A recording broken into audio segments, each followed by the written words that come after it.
Hello. Hello, Dr. Babluji.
Hello,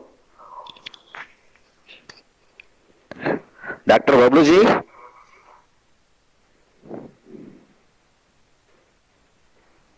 Am I audible?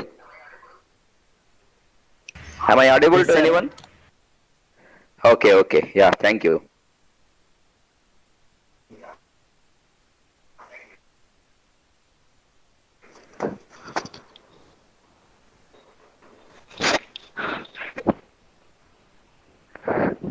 Karthik, YouTube is okay? Is it live? Wait a minute, sir. I am going to check. Okay.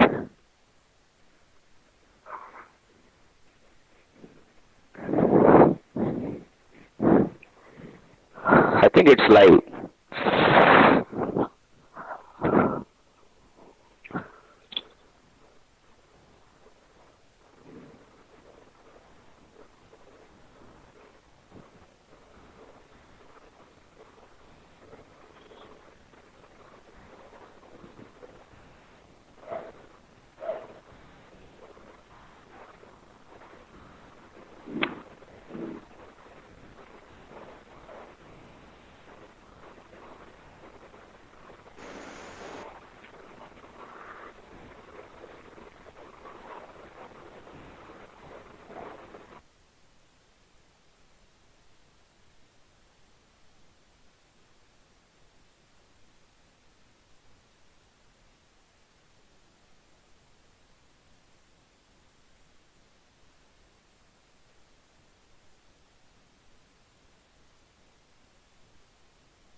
So, Karthik, I think it's working. Yes, sir. It is working.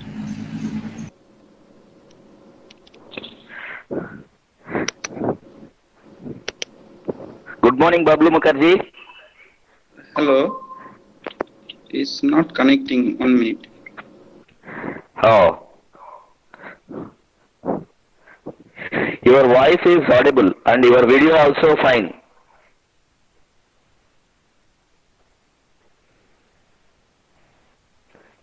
Only one thing is that you have to share the screen.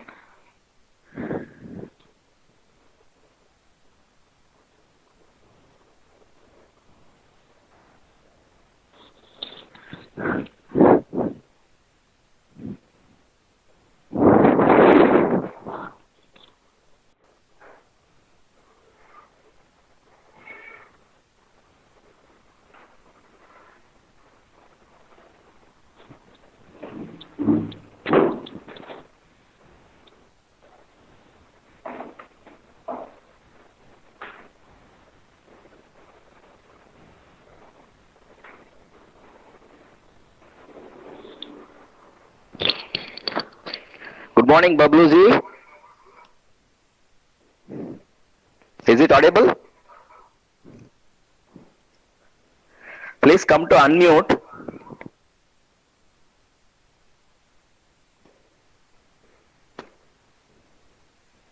Yes, fine. It obvious.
Hello.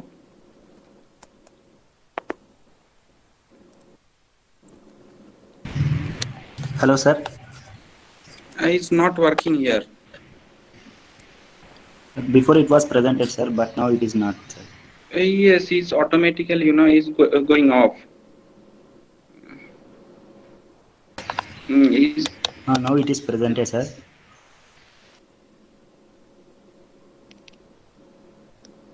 now can you see the screen? Yes, sir, it Hello. is visible. But it's not in. So I am in Yes, sir, the. it is visible. It is in the mobile. So I am. This way can I present? You can connect this also and present, sir.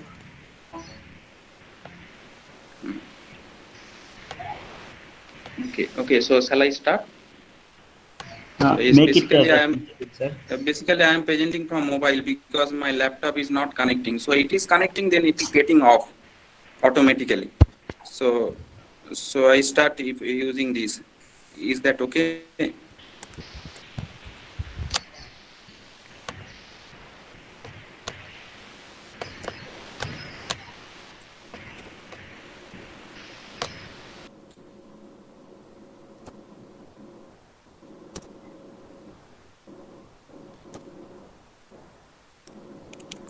Sorry, let me check 1 minute. Blank.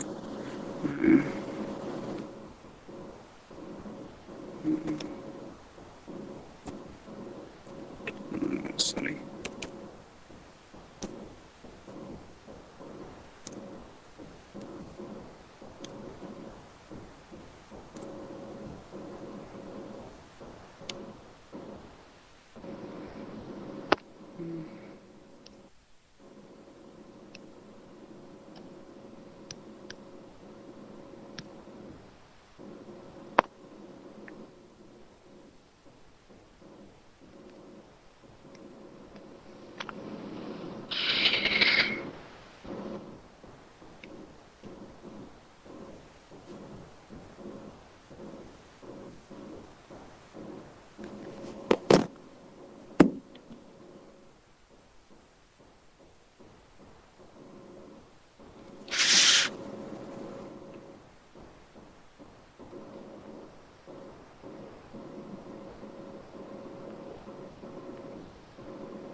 Karthik, is there any problem?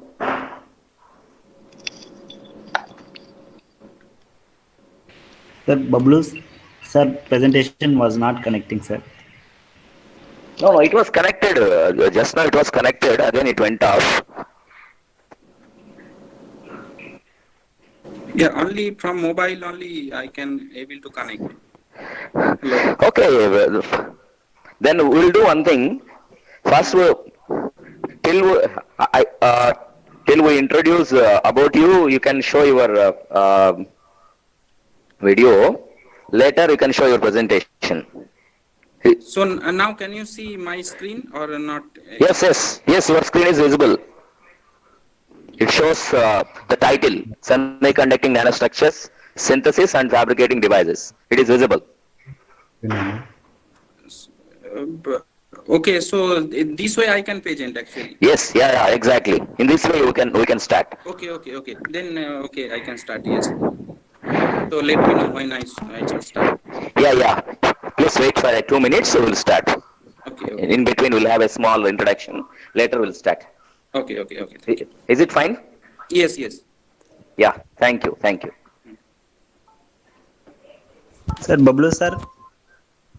Yes. Hello. Bablu sir, Yes. please rotate your mobile, sir, so that it will be in full scale. So that's the I thing. mean, what he says to present, you can make it in a horizontal way. Because it is in the web browser, so I am not able to do. I am trying only that. So Okay. in laptop is not connecting. Some problem there is. No, actually, I mean, what other faculty colleague is telling that your mobile you can turn on while present your mobile you can turn to horizontal while presenting your Okay, session okay, so that okay, okay, so okay. that your present you can try once also One before minute. Yes, I got it. Hmm. yeah you can try once.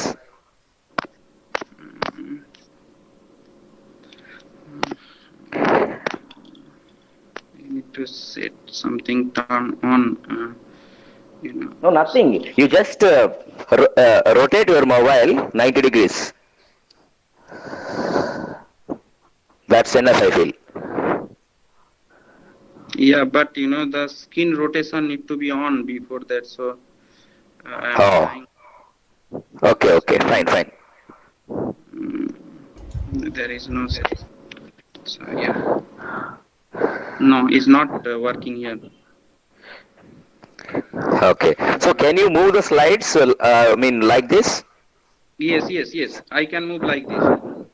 Okay, you just check one. Yeah, it is movable. Okay. Not a issue. Only is not going full screen. Yes. Yes, that's the. Sir, if Yeah. mobile That is full rotated, screen. then it will be more clear, sir. It is in the mobile, so that's the Google slide. I don't know whether. Mm,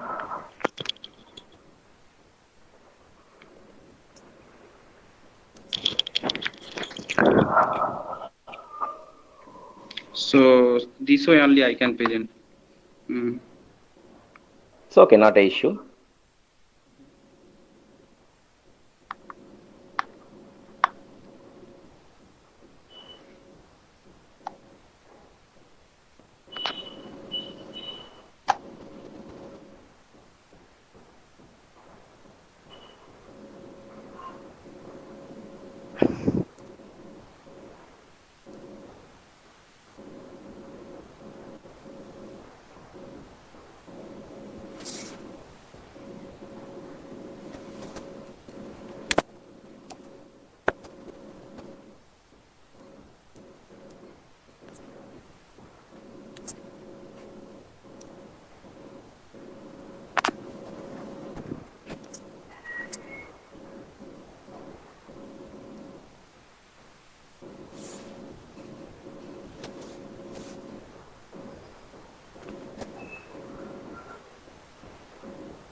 So, Bhavani madam,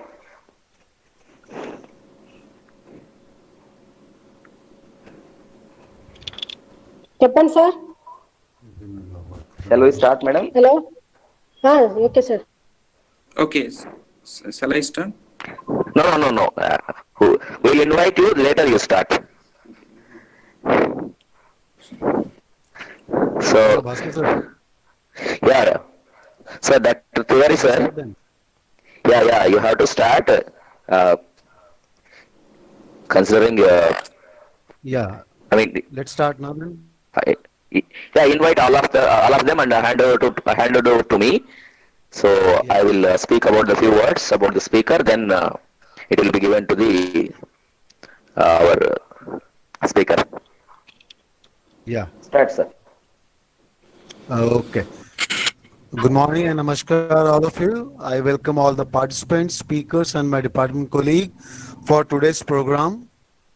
Today we'll have three talks, and a team of our department led by Mr. Bhaskariya, Dr. Bhavani, Dr. Karthik, Raghu Reddy sir, and myself will be helping you with the webinar. And out of the three talks, it will be the first talk will be Dr. Bablu Mukherjee, second by Dr. V. Divakar Bocha, and third by our beloved ex-director Professor G. Bhagwanayan Garu. I hand over the mic to our beloved Bhaskar sir. He will start the welcoming. Thank you and namaskar. Bhaskar sir, please. Bhaskar sir. Yes. Good morning, one and all. So, thank you very much, Dr. Tiwari, for inviting all of us for this second day international webinar series on synthesis and characterization of nanomaterials and their novel applications. So I would like to introduce today the first talk, which goes to Dr. Bablu Mukherjee. He is currently working as a research fellow at National Center for Materials, Nano Architectonics, MANA of National Institute for Material Science, Japan. He did MSc Physics from Indian Institute of Technology, Madras in 2009. He has received his PhD from National University of Singapore in 2013, and he was a JSPS Fellow 2017 at NIMS and Assistant Professor at VIT Vellore in 2017.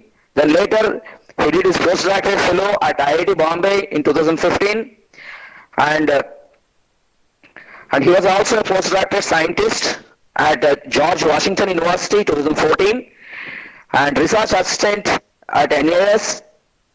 And also earlier he was a DAD fellow in 2009 at Gottfried Wilhelm Leibniz University, Vancouver. His research interests are in the areas of optoelectronics and nanomaterial science, engineering for applications in photodetectors, non-volatile photoelectro memory, nanosensors, and 2D layer materials based optoelectronic devices. Now I welcome Dr. Bablu Mukherjee to present his talk. So over to Dr. Bablu Mukherjee.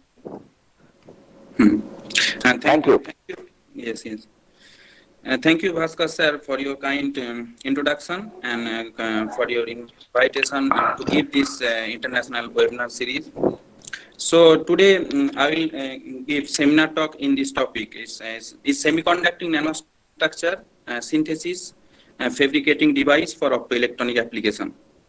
So here is the outline of my today talk. So I will first start with semiconducting nanostructure, their introduction, and I will also discuss various chemical vapor deposition technique, how we can synthesize various different surface morphology, and how we can fabricate individual nanostructure based device for sensing application. And lastly, I will briefly introduce about 2D materials, their synthesis, heterostructure device fabrication and application in plasmonic and optoelectronics device.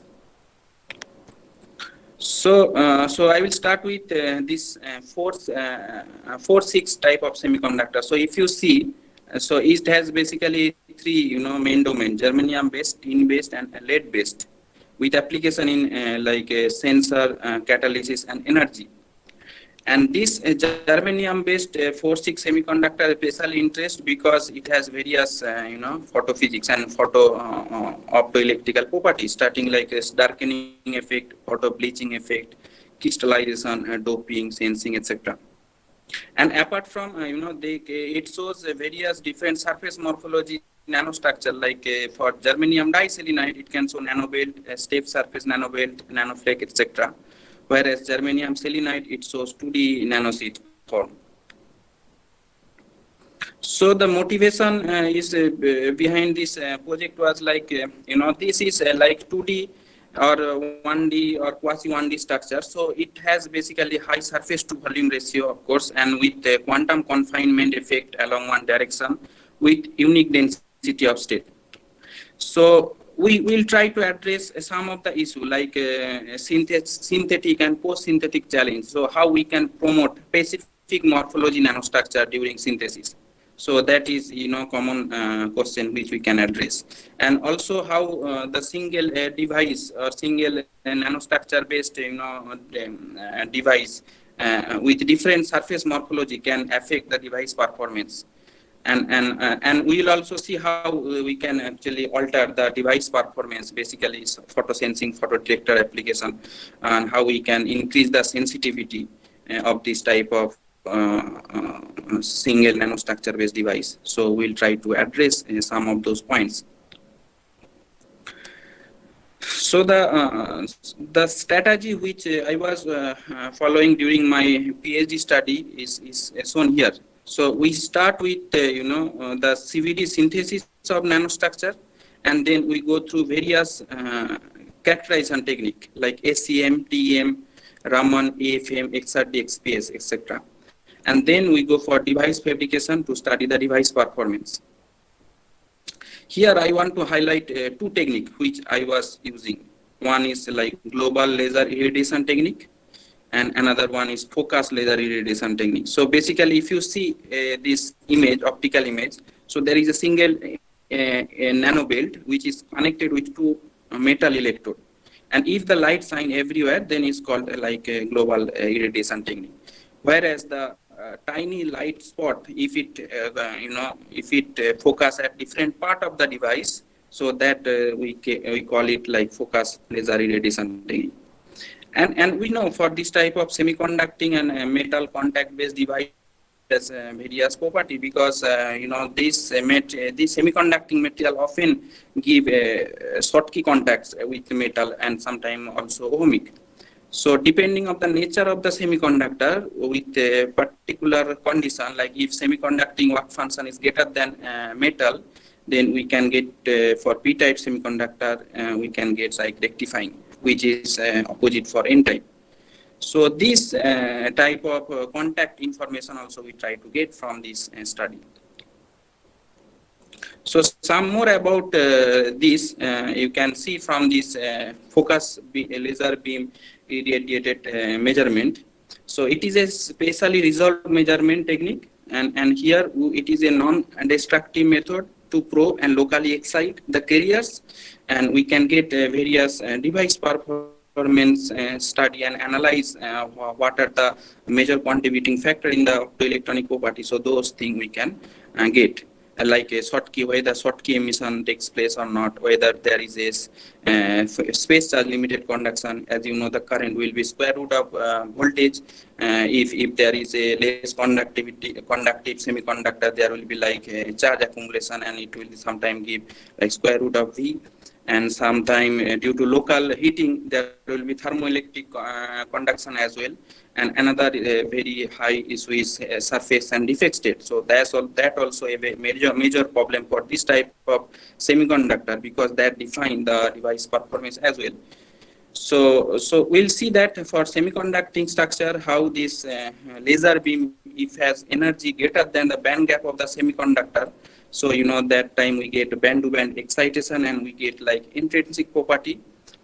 Whereas if the energy of the laser is below than the band gap, then we get extrinsic property like defect excited carrier generation and their device contribution, and the current contribute to the device.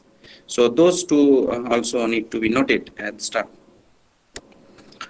And this is that instrument as shown by schematic. So basically the laser goes through various optical parts, and finally it focus through the optical microscope to the sample chamber where we connect the device, and there we place the device within a controlled environment, so that we can even locally modify and locally excite under different gaseous molecules. So that also sometimes very interesting to study. So this is the experimental setup which we use. So first of all, I start with, I need to start with this synthesis. So because that is the very important thing, we need to have a very good quality semiconducting nanostructure at first. So this is the reactor chamber, as you see. So it is a horizontal tube furnace, and we use this type of various tube furnace like horizontal tube furnace or zone split tube furnace to synthesize this type of nanostructures. As you might know that depending on the temperature zone, this CVD system can go from like reaction limited growth to the diffusion limited growth, where the growth temperature is the higher, and there the throughput can be high. So basically we use this LPCVD is called low pressure CVD technique. and there we use for synthesizing the semiconducting nanostructures. So here is the one example as shown for zinc germanium and zinc oxide based as nanoware. So first we start with vertically aligned, this type of zinc oxide nanoware, and then we place a germanium wafer near to this nanoware sample, and then slowly we heat. So the germanium partial pressure slowly introduced to the system at a high temperature. So then what happened? Then actually if initial the germanium cell will be all around the hexagonal surface of zinc oxide. Then surface diffusion actually will take place, and there will be reaction, and it forms zinc germanium oxide, and that will get a lattice matching reactive substrate of zinc oxide. So we have this type of hybrid structure. Core is zinc oxide and zinc germanium in the cell. So it is very easy way to make a very high quality hybrid structure this way. Similarly, I also work with various other oxide or non-oxide semiconducting material as shown here, like zinc oxide, zinc germanium oxide, and later on non-oxide like germanium selenide, germanium diselenide, and nano sheet and nano belt structure, and also some 2D material like WaC2, tungsten diselenide, monolayer of MOS2, etc. So here I will briefly talk about these two, germanium selenide and germanium diselenide. So if you see these two material are very interesting because it has two highly different band gap. For germanium diselenide, it has very wide band gap like 2.7 with low conductivity, whereas germanium selenide, just if we change the composition and then we get like a low band gap and high conductive material. Also it is a like flat 2D, you can see from the bulk. We can get a bulk this type, then we can Scotch tape and we can get few layer out of this. So I listed some of the properties as you can see here. We also see some vacancy related state, so that how define their optoelectronic properties we'll see in next few slides. So for germanium diselenide, we use same CVD system, but it is a special type of CVD system, and the mechanism is called VLS, is vapor, liquid, then solid. So we start with gold thin film, then at a particular temperature it form cluster, and then this reactive gaseous species will come like germanium and selenide, and that will react with gold, and once the temperature goes to eutectic temperature of this alloy, then actually solidification and the precipitation will take place at the interface between substrate and alloy, and then there will be vertical axis growth of this nanobelt, and we can see here. And from the elemental mapping, we can see the composition like 1:2 germanium and selenide, and then the tip we have like all three element which we use gold at the substrate. So here is the condition to growth this nanobelt. So after synthesizing this nanobelt, we need to go for a device fabrication. So this is one technique we use to pick up single nanobelt. This is also very interesting. So we need to use a manipulator with the needle at the tip, and then this tip has a very sharp edge with diameter 1 micron, and so it has very high electrostatic attraction with the nanobelt surface. So once you bring this this metal tip with the nanobelt, then it get attract and it detach from the substrate, and then we can place wherever we want. So we will take a substrate, then we place there, and then we go for lithographic, and we make pattern for depositing metal. So the details is shown here. So we take silicon dioxide substrate with then we place the nanobelt, we transfer, and then coat with photoresist. Then we do laser lithography, and then we open a pattern using photolithography. Then we sputter metal. So here we use titanium gold, and then we develop with acetone. So then we get device, and this is the instrument picture photolithography. So we use this photolithography instrument and sputtering instrument. So here we use plasma enhanced sputtering of titanium and gold, and we get this type of device as shown here. So this optical image of the device which fabricated with single germanium diselenide nanobelt using single germanium diselenide nanobelt, and this is the SCM image. And from the AFM you can see it is a rectangle. It has a rectangular shape with a height of 70 nanometer and width around few micron. So once we have a device like a metal semiconductor, metal MSM type, then we go for device characterization. So here in the left panel, you can see the optical image of the device where the local focus laser beam actually excite at different part of the device, as shown position 1 nanobelt and position 2. So at 0 volt bias, if you see carefully here, the nanobelt, on the nanobelt, when we irradiate on the nanobelt, the current is bit low as compared to the spot position at 1 and 2. Whereas if we do the current analysis at with the sweep bias, so the scenario is different. So basically we get reverse, like position 1 is current is higher than the position 2, because position 1 and position 2 depend on the source and then where we directly give bias, and that we can explain from this band alignment. So basically at 0 volt, what happened, this semiconducting material act as a potential well for carriers. So there is very less chance to escape the photogenerated carriers from this potential well, because there is a high Schottky contacts at the gold and semiconductor at both end. So basically at 0 volt bias, there will be very little current when we irradiate at the nanobelt. But if we do forward bias or reverse bias, then the scenario will be different, because at forward bias, the metal and semiconductor, there will be low potential drop. So there will be in the carriers separation, there will be a less chance. Whereas for in the reverse bias, there is a good depletion width to create more carriers, photogenerated carriers, and that can effectively separate. So depending on the bias, we get different current as shown here.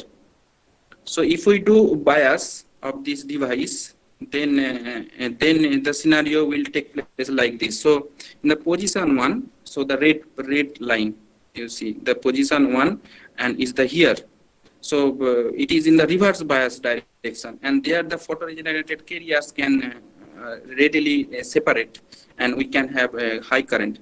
Whereas in the forward bias there is a chance also to separate the carriers, but not that effective as shown in 1. So that is the scenario when we do with local excitation. But the scenario is different if we do with broad beam irradiation as shown here. So here the light is illuminate everywhere of the device. And then if we do power dependent photocurrent study, then it takes power law like p to the power 6. So exponent factor is 0.6. So basically this value define how the defect state actually play a role in the photo-generated carriers and photo-generated current. So if it is 1, so basically there is a photo-generated carriers and it get well separated. But if the value gets below 1, that means the carriers are getting trapped in the defect or trap sites. So that is observed under global irradiation of the device. And if we do study of photocurrent with square root of V, then actually that also define that it has high Schottky barrier dominated current. Of course, that is also shown from this asymmetric non-rectifying rectifying characteristics here. So basically we have both contribution like Schottky barrier contribution and also defect traps state originated photocurrent. So some of that I will also talk in the next few slides. So next I will talk about another morphology. It is like step surface. So before we saw a very smooth surface nanobed. So it is a step surface germanium diselenide. So basically here the condition of the reaction is different. So here substrate temperature is bit low as compared to previous. And here in this low temperature region, so basically the catalysis, that when it form alloy with germanium selenide, that actually get perturbed with this vapor pressure, and it actually gives oscillating behavior. And that is also observed for other semiconducting nanostructure synthesis as well. So due to this oscillation, the steps actually come across this nanoweld surface as shown here. And then we study the optoelectrical properties because it has high steps. So definitely the traps and defect sites will be much higher here as compared to smooth surface nanoweld. So that we observe here that if we excite with near infrared light like 808 or 1064 nanometer, these two wavelength excitation give much higher current in this device. So that the energy of this excited wave laser is below than the band gap. So basically these laser excite the mid band gap energy state which are available in this nanobed, and that actually give rise and the high photoconductive gain, and we gain quite high gain. Also responsivity value is 1040 at 1064 nanometer excitation as shown here. So that we get detailed analysis from this control experiment. So here we do different environment effect on this photocurrent generation. So basically, if we see under vacuum and under pure nitrogen atmosphere, the photogenerate carriers is much higher as compared to the air atmosphere, because these defect sites which are present on the step surface are not highly engaged with oxygen molecules, oxygen or hydroxyl ion. So that's why this defect can actually effectively contribute to trap the photogenerate carriers. So once the carriers get trapped, the gain will actually, photoconductive gain will increase. That's why we are getting high current here. And power law value also actually prove that, because the value 0.052 is below than the value we got in the smooth surface nanoweld. And that we found from the theoretical analysis also, that selenium or germanium vacancy often give this type of defect state at mid band gap energy value. So that's all. So next I will I have one more structure like 2D flat surface. So we were talking about smooth surface, step surface. And then if we change the composition, we can have also 2D nanosheet like germanium selenide. And the synthesis is quite similar, but here it is synthesized without any metal catalysis. So the reaction take place at 620, where germanium selenide crystal we use, and this crystal was vaporized, and the molecules actually get vapor here. So before there was for germanium diselenide, we use powder, and there was a carbothermal reduction. But here direct molecule can evaporate and get deposit on the specific substrate temperature as shown here. And then we get very high throughput, and we get very large high quality nanosheet as shown here. So basically argon gas flow is opposed to the flow of this molecule in this direction, and then it actually get saturated here and deposit on the substrate, which was placed at 430 to 390 degrees centigrade. And then we go for 2D, 2D material based device fabrication. So it is we need to do mechanical exfoliation of this bulk material using Scotch tape. Then we deposit on the substrate. So then we have very small. This blue blue means that it has a lower thickness. So if we see in zoom in picture here, so it has a very small germanium selenide nanosheet with a few nanometer of thickness. And then we do this type of patterning we start with silicon substrate as a backgate, and then with 280 nanometer of SiO2, then we do surface treatment to remove the surface residue, and then we exfoliate sample, and finally using EBL we do source drain patterning and then metallization. So finally we get this type of chip. And then for further analysis of optoelectronic, we study the device performance. So first impression, if you get from this curve, so it has very highly asymmetric rectifying type characteristics because of high Schottky contact, which is not even.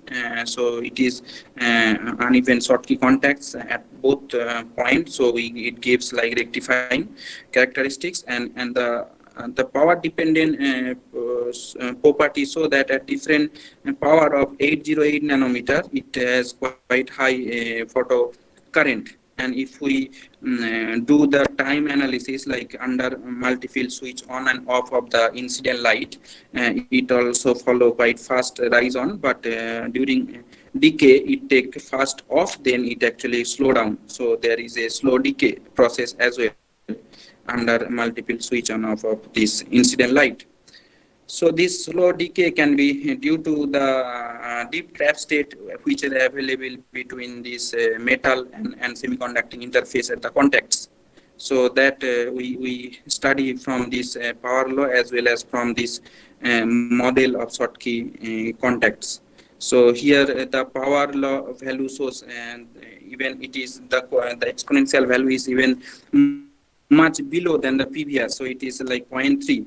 So that again define that there are also high gain due to this vacancy, which are from the germanium or selenium atoms in the substrate and in the surface of this nanobelt, and of course there will be Schottky contacts dominated.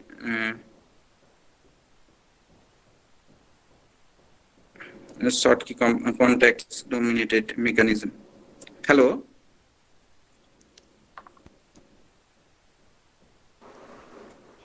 Hello.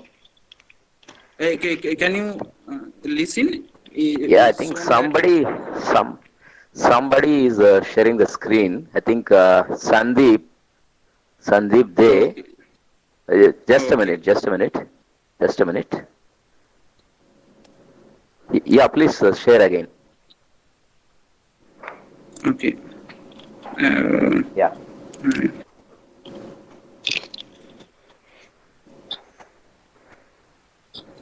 Okay. So I now it is fine. few slide only because I am out of time. So I will just take few minutes to just end because I already have some problem in the initial stage. So it is so last part is on 2D material based device. So I am not going details about various application as shown here. So basically what we are doing, we also synthesize various 2D material, and we characterize using a very small optical characterization tool as shown here. So we use a very small optical tool to actually get the direct reflection and also and the transmission. So from there we extract the optical permittivity value. So it shows very high, dispersive nature of the material of this molybdenum disulfide. And later on we study with the plasmonic structure on top. So that initially that increase the scattering, as you see from this Raman scattering, and also the reflection spectra so changes the reflection spectra. From there you can get if you extract the information you will get absorption. So basically here we prove that for single layer MOS2 the average absorption we can increase from 8% to 41% using plasmonic structure. So that those are the thing we do with plasmonic application for even surface enhanced Raman scattering as shown for this germanium tungsten diselenide based material. So here after gold deposition the surface Raman scattering actually get enhanced. So that can have direct application in such sensor. So that is one type of sensing application we do with plasmonic. And there is also light emission, not only scattering, absorption, also the emission of this material can be modulated using plasmonic array. So we fabricate a monolayer MOS2 based material with a gold plasmonic array on top, and then we have shown the photoluminescence enhancing and quenching as shown here. So because of this plasmonic array, so it actually actually induce the electric field in the surface of the MOS2. So the enhancement get both high. The enhancement will be high in both wavelength region, in excitation wavelength as well as emission at 680. And that will directly impact to the emission process, because this plasmonic structure actually help to to populate the carriers in A and B excitonic state, and the luminescence we get from A exciton. So that way we can enhance the luminescence. And lastly, I had one work with the non-volatile memory, but as I am going out of time, so maybe I will skip this. So if you are interested, you can discuss with me later, and I can happy to give you the information. So thank you, Bhaskar, for this opportunity. So here I will end. So here is the conclusion. So I just wrote. We can see. Yeah, thank you very much, Dr. Babluji. Yes. Thank you very much. So now it is question and answer session. So I request, Sir, Dr. Tiwari, sir.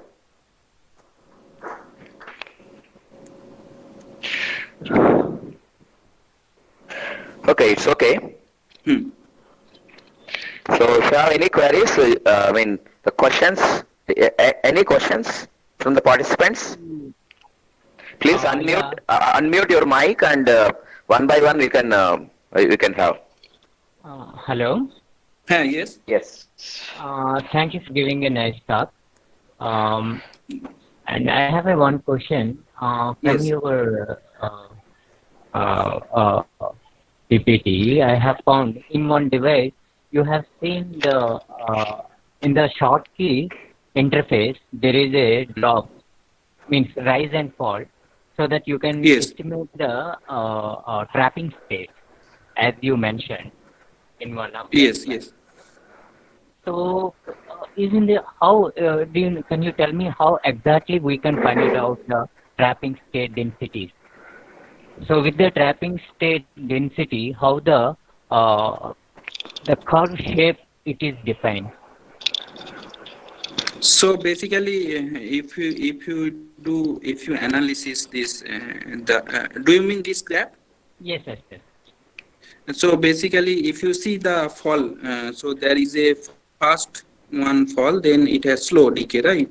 Yes. So if you analysis with exponential decay, so definitely you can fit like two exponential function or three exponential function.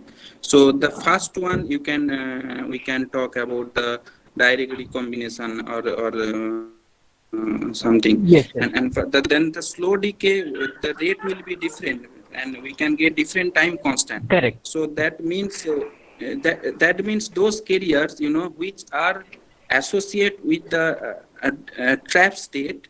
So those carriers have different lifetime.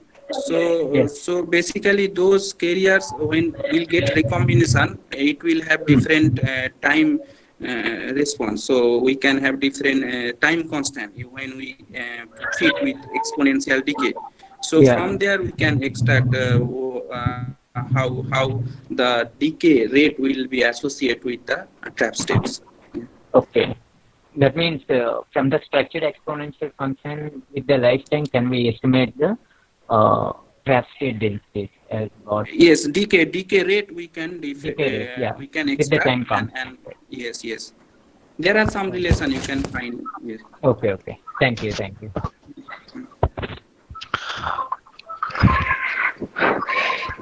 Thank you, Dr. Thank you, Dr. Bablu Yes. Mukherjee. There is one question in the chat box. Yes. So she is Susmita Bhattacharya. She has asked that for germanium selenide, how many layer the device which you have used Yeah, this for germanium selenide? it is a few layer device, so I hope it is beyond 10 nanometer. Yes. Okay, okay. Thank you. So any other questions from the participants?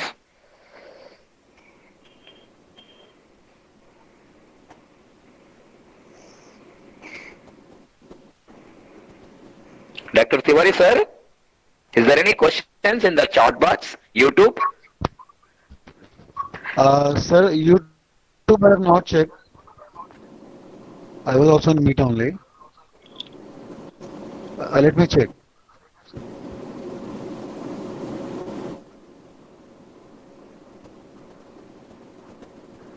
Okay, meanwhile, if there is any questions from the participants, you can rise. You can come to unmute and you can discuss with our speaker.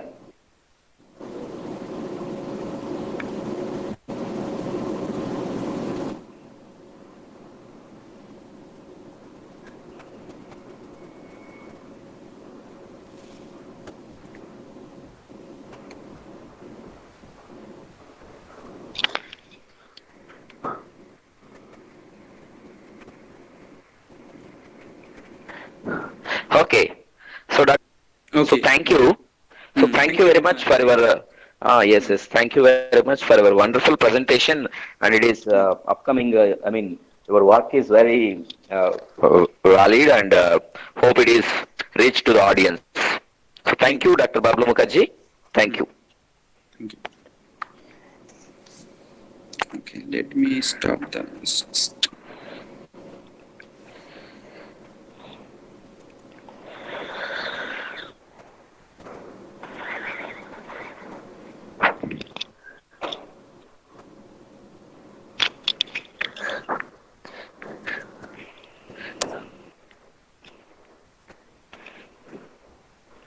Okay, so Dr. Divakar Garu.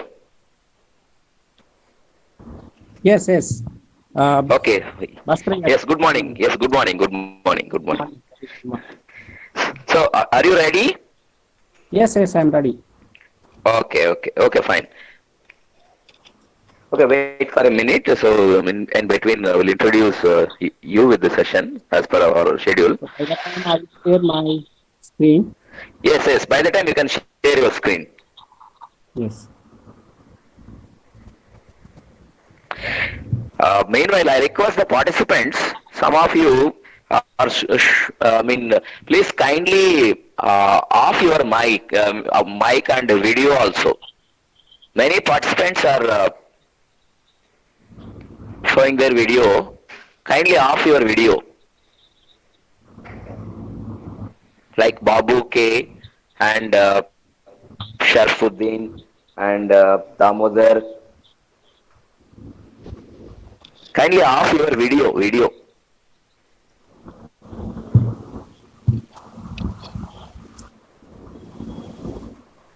So Bhaskar Garu, is audible my voice and my Yes, screen yes. is okay? Yes, yes. Your screen is excellent. It's fine. It's not an issue. Okay, fine. Thank you.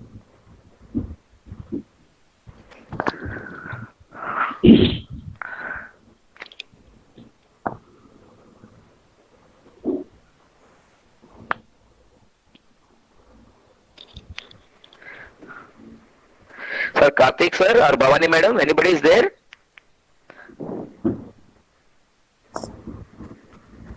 I'm here, sir. I'm inviting.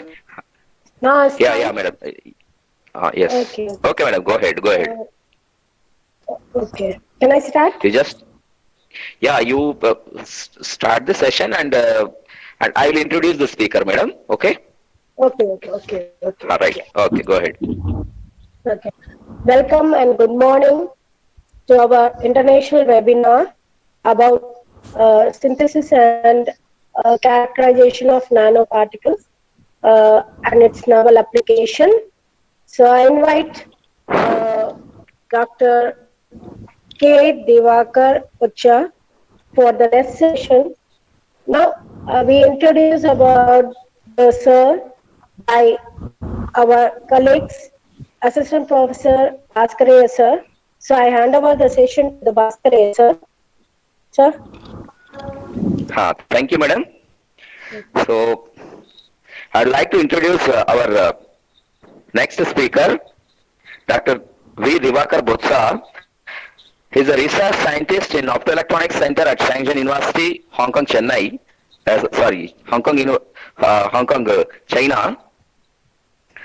He completed his MSc Physics from Andhra University and did his PhD on study of graphene oxide and reduced graphene oxide monolayer sheets and related nanostructured composites with cadmium sulfide and copper prepared by Blajmet route at Department of Physics in Institute of Technology, Bombay in 2009 and 2015. After his PhD, he worked for 2 years as assistant professor in University of Petroleum and Energy Studies at Dehradun. Later, he went to Shenzhen University, Hong Kong for his postdoctorate research on advanced 2D and nanostructured materials in the Department of Material Science. Currently, he is working as a research scientist in Optoelectronic Center at Shenzhen University, Hong Kong, China. So with this, a few introduction about the Dr. V. Divakar Botsa. I request him to deliver his lecture. Hand it over to Dr. Divakar Botsa. Yes, Thank you. thank you, Bhaskar Garu. So very nice introduction. And first of all, I would like to thank to your team and your colleagues for giving this opportunity, for sharing my knowledge. So good morning, all of you. So today I would like to introduce my work during my PhD time and postdoc time and current situation. So mainly I worked on nanostructures like thin films. So after that I changed to nanostructures like particle, three-dimensional, 2D particles, nanorods, nanowires, like that. So I would like to introduce my work. Here this is the presentation. The title broadly I have given here: Synthesis and Characterization of Nanostructures and Composites and its Optoelectronic Applications. So this work I have done during my PhD time at IIT Bombay and postdoc time in Shenzhen University. So this is my plan of presentation: introduction of materials where I worked, and object of present work, resultant discussion, summary, and future scope for future, what we can do with novel material. So as of you, all of you know very well-known material graphene. So we worked on graphene and graphene oxide, reduced graphene oxide, three kind of materials. Okay. So for my convenient purpose, I switch off the video. So you can hear my voice, right? Bhaskar Garu? Is okay? Yes. My Yes. voice is clear? Yes, Okay, clear. So, okay. So here I would like to introduce a little bit about graphene oxide and reduced graphene oxide. So everyone know very well about graphene is a one-dimensional carbon atomic layer having the sp2 hybridization and high conductivity and high mobility, and also having this unique polar ambipolar behavior. So we can change one concentration, carrier concentration, to another carrier concentration by applying the voltage without any doping. So that is the main advantage of graphene. So we have also tried with graphene oxide and reduced graphene oxide because of by getting the monolayer, single layer monolayer from graphene.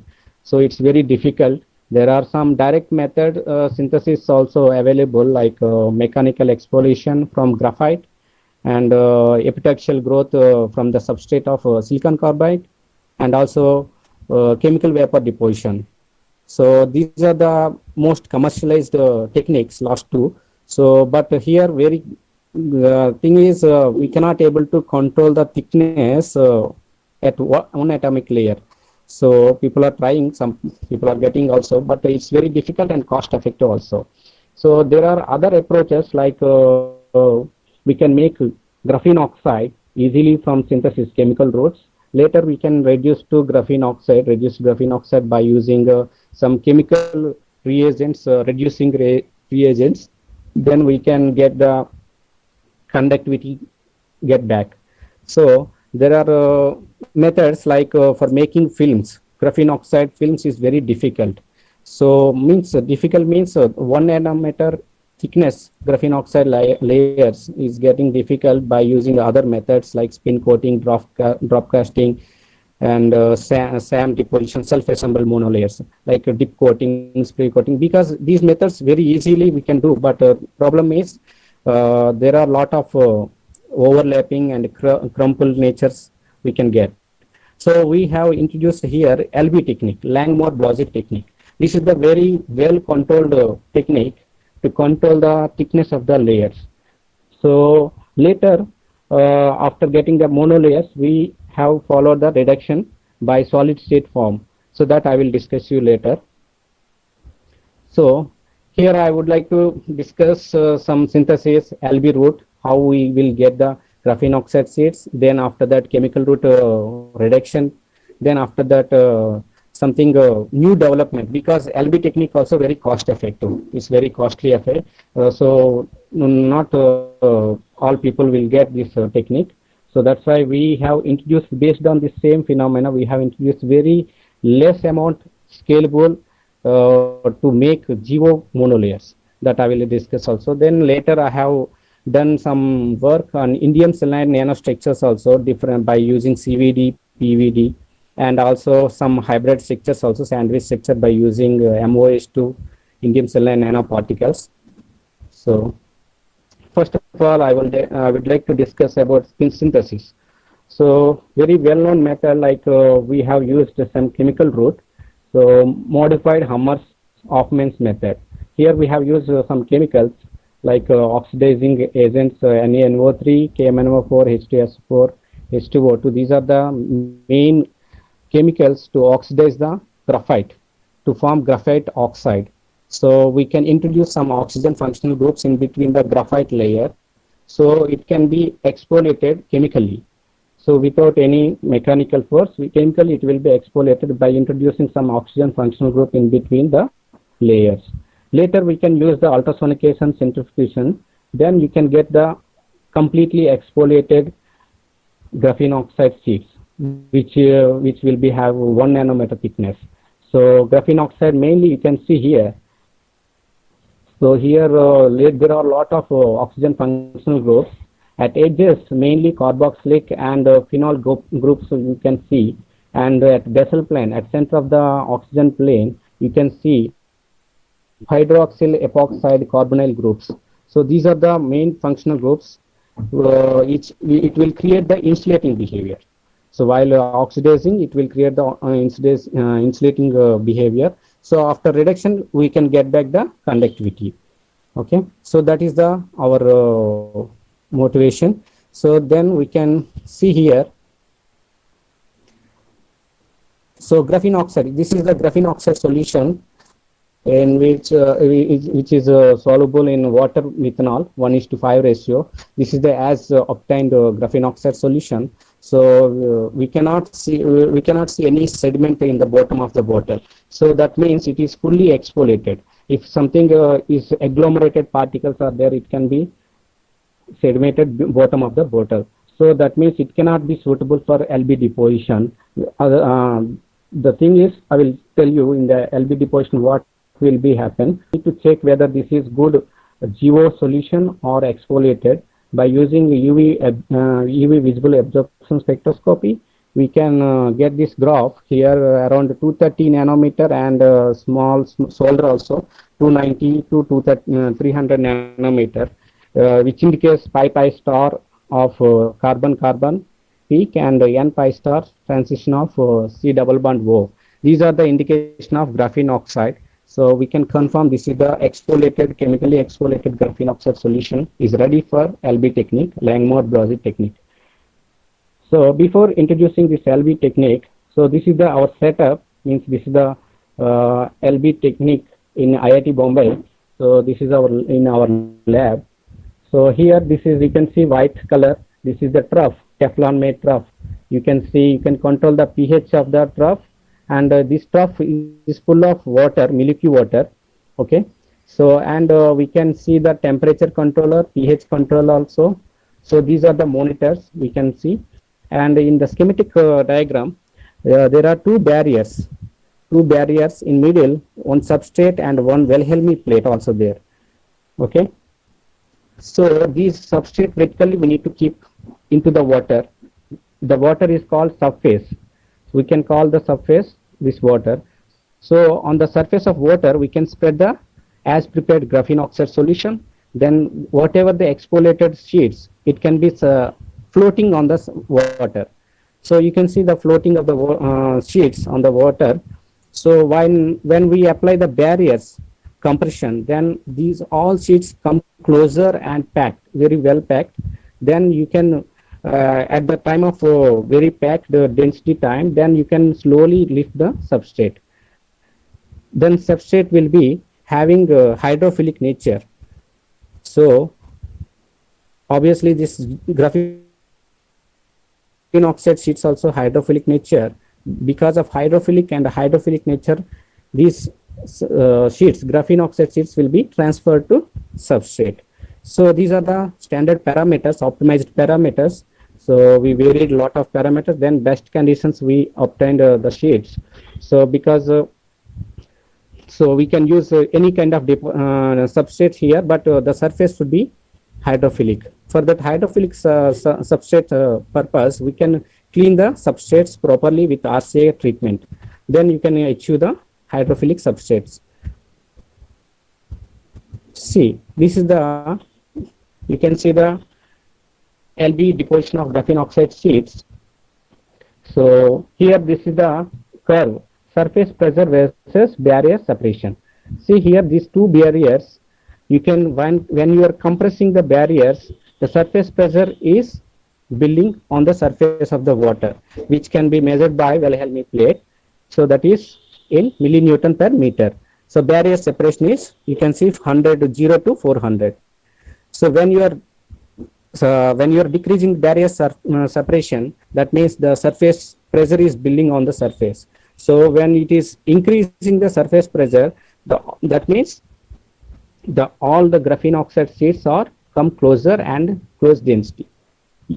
You can see the blue circle here around the surface pressure is 1 millinewton per meter.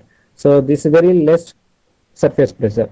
At that time, you can lift the vertically the substrate, then you can get some isolated graphene oxide sheets individually, isolatedly. If you increase the surface pressure, some more close barrier compression you can do, then you can get the surface pressure more. Then by increasing surface pressure, you can see 2 to 3 millinewton per meter. The sheets also very close, and while increasing surface pressure, it's very closely dense and overlapping at 15 to 20 nanometer millinewton per meter. Okay, so this is the way we can deposit at depends on the applications. If you want closely dense packed sheets, you can get it at increasing the surface pressure, and if you want isolated sheets, you can get at lower surface pressure. So this is the way you can control the density of the sheets by using Langmuir-Broglie technique.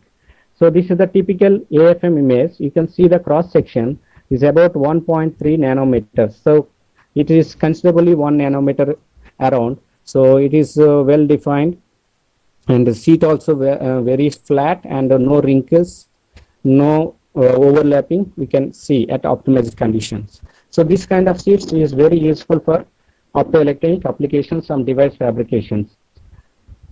Okay, so later, so once we get the GO, very well defined GO, then we can go for reduction. So here, this is the reduction method we have set up for hydrogen vapor treatment and also thermal treatment. So here hydrogen vapor, we can expose to hydrogen vapor. The samples are exposed to hydrogen vapor at 45 degrees Celsius, around 18 hours to 24 hours you can increase. And heat treatment you can also do around 400 degrees Celsius. At 400 degrees Celsius, 3 hours, 6 hours you can do. I have tried 3 hours and as well as 6 hours. So for comparison how the conductivity is improving.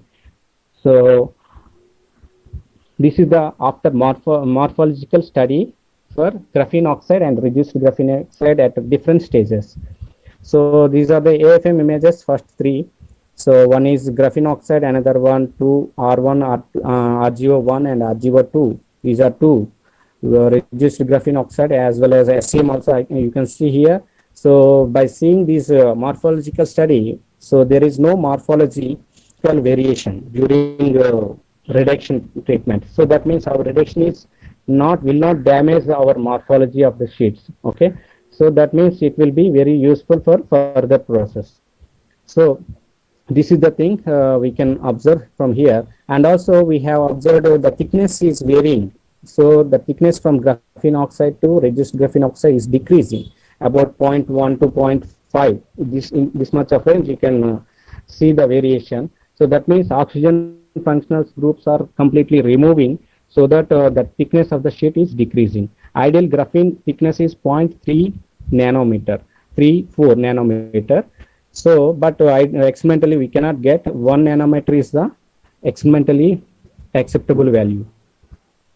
So we have done some XPS study and Raman study also for observing the how good the reduction and how good the conductivity purpose. So here you can see GO, RGO1, RGO2 data. So from this data you can see the many of the functional groups, oxygen functional group in GO. You can see around sp2 is 5.2. sp2 is the main function for graphene, so it should be very high. So this is the for pure graphene it should be 100.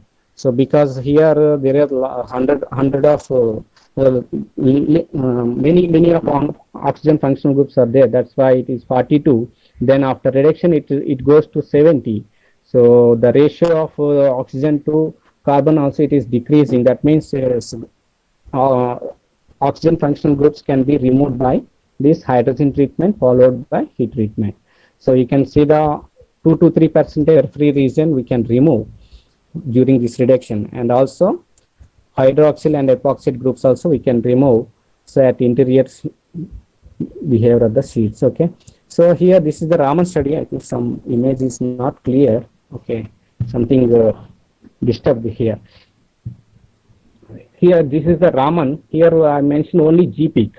G peak is the main indication of the graphene and the reduced graphene purpose. 2D peak is not visible because this is the not graphene. This is the graphene oxide, reduced graphene oxide. Here this is the G peak is indication of graphene. So generally it will be for graphene 1585 centimeters. That is the peak range. In case of graphene, it will be 1600 to 1598. That much range you can get. And when it is during the reduction, you will get the redshift up to 1593, 90 also depends on your how good your reduction. So we can see from these peaks also, peak positions, we can say the reduction is taken place. So this is the consistent with XPS results also from GO to RGO.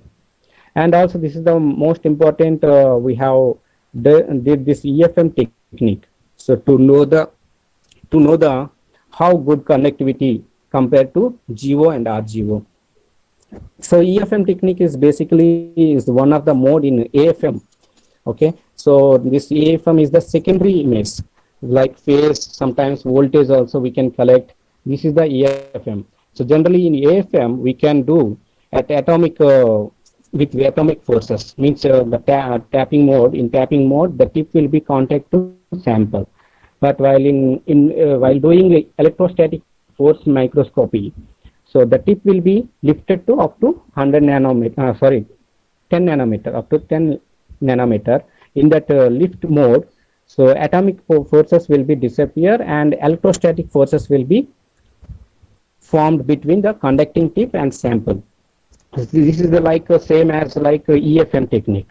So here we need to apply the voltage so to the sample or tip. So then we can get the phase image also as well as. So this is the phase formula. So here Q is the quality factor, K is the spring force constant. These are the depends on the tip, what kind of tip you are using, and VT and Vs is the sample bias and tip biases, and C is the secondary derivative of the capacitance between the tip and sample. So from while doing this experiment, we can observe this kind of data. So this is the first one, graphene oxide, then RGO. The second two is vertically. Those are the RGO2. I think is shifted these values. I don't know when it is. Sorry for that. So GO is the first two images. AFM image, the corresponding second line first one is corresponding EFM image. The second next two vertically is RGO1 and RGO2. The corresponding EFM images are bottom. Okay, here you can see when you are doing GO EFM image, there is very little dark compared to RGO1 and RGO2. You can see the RGO1 and RGO2 EFM images, so very darker. That means the contrast, the phase is increasing lot in case of RGO1 and RGO2 compared to GO.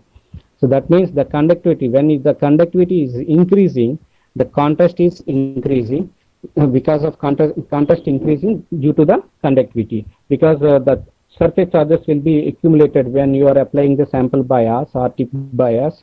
It's very easily get the charged. So that's why phase will be appear very drastically compared to GO. So in this ways, after doing several positions, several samples, you can record some of the things like this.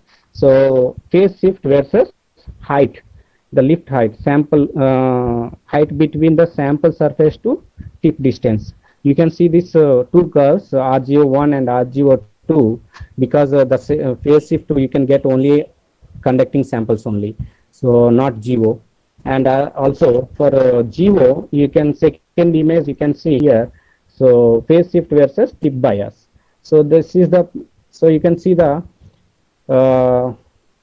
two graphs here. This is the one, you can see the more curvy nature having RGO2 and less curvy nature is having GO. So that means this is the, and also vertex point 27 millivolt, that is not exactly at zero, it is shifted towards positive direction. That means this vertex point also you can based on this vertex point you can judge what kind of material this one, either n-type material or positive material, or n-type material or positive material, p-type material, you can judge based on this positive value, and this is the value indicates the p-type behavior of the RGO1 and RGO2. So this is the way we can conclude based on using EFM technique. You can conclude the comparison study between insulating and non-insulating means conductors, and also type of conductor, what kind of polarities are existing in the samples you can judge also, because most of the people are doing composites, some insulating, semiconductors, metal, these are things. EFM is the good technique to identify the conducting nature between two kind of samples. So easily you can judge comparative study. So another way, sorry, this is the not this one. So this is the one here. This is the electrical measurements. Okay, so this is the electrical measures also we have carried out on the GO and RGO study. This is the standard lithography pattern how we are doing. So this is the standard steps for lithography, and we have used both shadow mask optical lithography and also electron beam lithography. So this is the one also FET, by using FET grid, also you can very huge number of samples you can do very fastly, because lithography will take time also. So based on by using a grid structure also, you can make the contacts on isolated graphene oxide sheets or reducing graphene oxide sheets. So by using these techniques, you can get the current IV characteristics and transfer characteristics. Okay, so you can see the insulating behavior to conducting behavior. So graphene and RGO, and also here ambipolar structure. This is around minus VG. Negative side is increasing the p-type behavior. So more prominent p-type behavior RG1 and RGO2 compared to n-type. So this is the one. So ambipolar, but not equal concentration in case of RGO, not like graphene. So this is the one kind of evidence. So these are for how good your reduction, and these results are consisting with EFM results. And also we have published some papers on this based on this data. Okay, so we can conclude from this data, we can conclude some isolated geosets we can make it, and which are size in 10 to 15 microns, and also EFM XPS Raman study we can do to confirm the reduction stages, and electrical properties we can do based on FET structures. Then further we can do the sensing applications also by using these FET structures. So here this is one technique, so which we published also in Indian patent. So this is the modified LB technique. So this is the very simple technique. So generally LB technique is cost like around 30 lakhs to 20 lakhs to 30 lakhs will be there, depends on the parameters or feasibilities. And here we can do some modification. We can use the same phenomena but without any power supply, and just simple 300 rupees cost of beaker and some pipe and some small rod. We have make it by using 300 rupees. Then you can get same quality of the films, graphene oxide films, what you will get from LB technique. So this is the only useful for graphene oxide, not for any other amphiphilic molecules. So only graphene oxide films you can make easily, very low cost and without any power supply, and also the quality is as same as LB technique. So this is the beaker you can see here. So the bottom is draining tube is there, the millicube water you can fill, and later you can substrate you can hang vertically. Then after spreading graphene oxide solution on the surface of water, so after 1-2 hours we can leave for evaporating the solvents from the surface. Later you can slowly drain the water from bottom. So it is depends how quality, how much quantity you are depositing on the surface of water, you will get the density, that much of density you will get. So you can see the sheets, because substrate is also hydrophilic and sheets also very hydrophilic, so that's why easily it can be attached. So very slowly we can drain the water, and you will get the homogeneous sheets that you can see here, the parameters. And also you can vary the surface pressure also by introducing the volume of the graphene oxide solution. So here these are the parameters for this. Okay, so what kind of parameters can change in modified Langmuir-Blazet technique? So this is the one. So compared to of the LB technique, we can see the draining. Here the subspace will be drained, and here substrate will be vertically lifted, and uniform deposition, control, surface density, everything will be same, and elaborate high cost in case of LB technique, and modified LB technique is simple and low cost. And results you can see here by using MLB technique. So this is the results. So you can control the density of the sheets, and very flat and united. And after that we have done standard reduction process what we did for LB technique, Then you can see the Raman and electrical data also by using this technique. That means the films everywhere is what we got from LB technique. Modified LB technique also gives the same results. Then we have published this one in Indian patent and as well as other publications also. And also this technique can be used for cadmium or metal, any metal salts composites with GO. So what you will do here, so by introducing water, pure milky water, you can introduce some cadmium chloride, zinc chloride, copper chloride, any kind of salt, metal salts we can introduce in the surface. Then you can just change the pH. pH we have to change because by using some buffer solvents.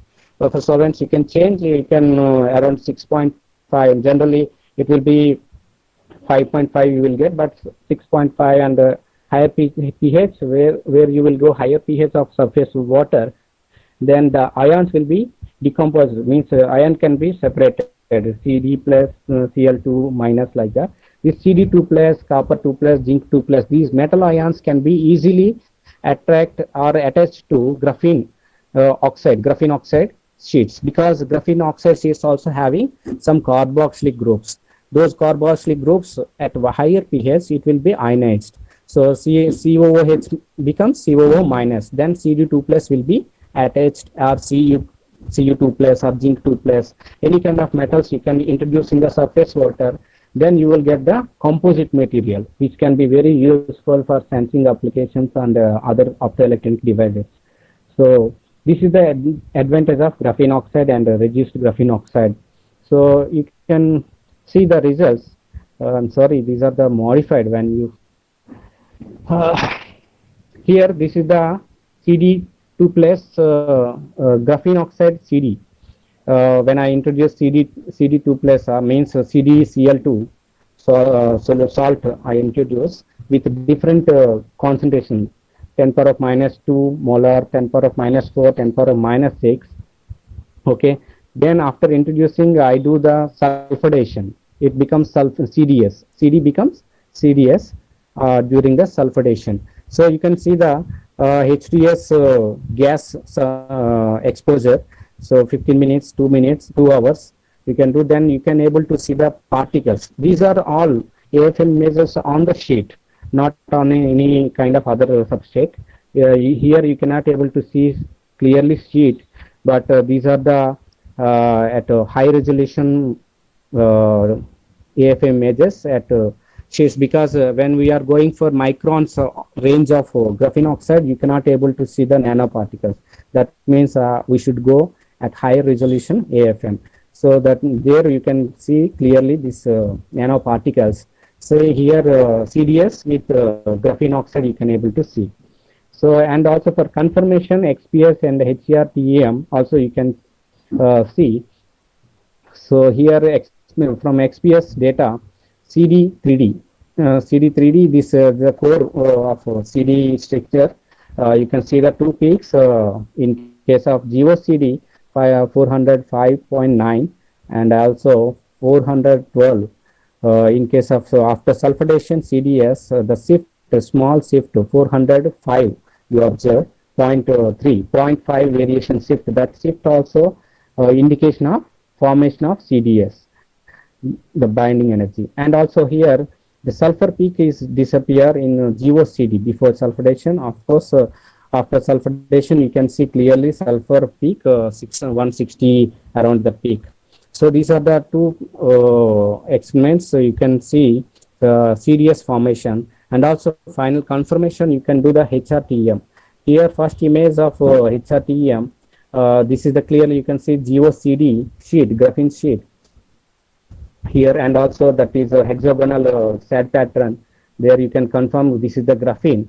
And also in case of HRTM images, you can able to see small particles in the range of size 12 nanometer. And also CDS, this HRTM, you can see the patterns by using HRTM.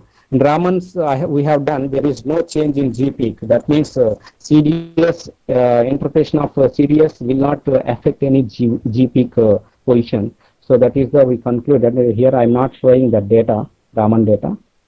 And the same way you can do the GO copper also. GO copper, we can introduce copper chloride solution in the surface, and you can attach some, you can change the pH of the solution. Then you can get some uptake of copper metal into the graphene sheets. And then you can do the some oxidation also, as well as heat treatment in vacuum also you can do. I have done 200, 300, 600, and you can see without treatment, without heat treatment, before heat treatment, you cannot see any sheet. Okay, so but in case of in case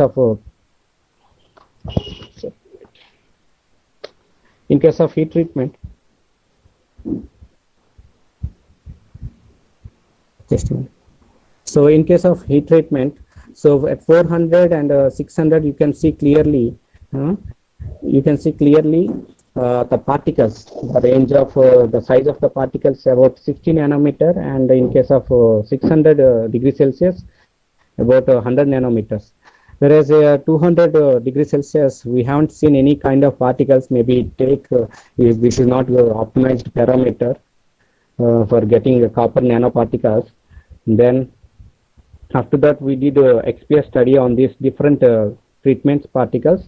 Then we can see here the copper, by introducing copper at heat treatment also, simultaneously reduction also happening. So you can see here the ratio sp2 carbon ratio, sp2 hybridization carbon ratio here 64 to 73 you can increase. This is sp2 hybridization is increased.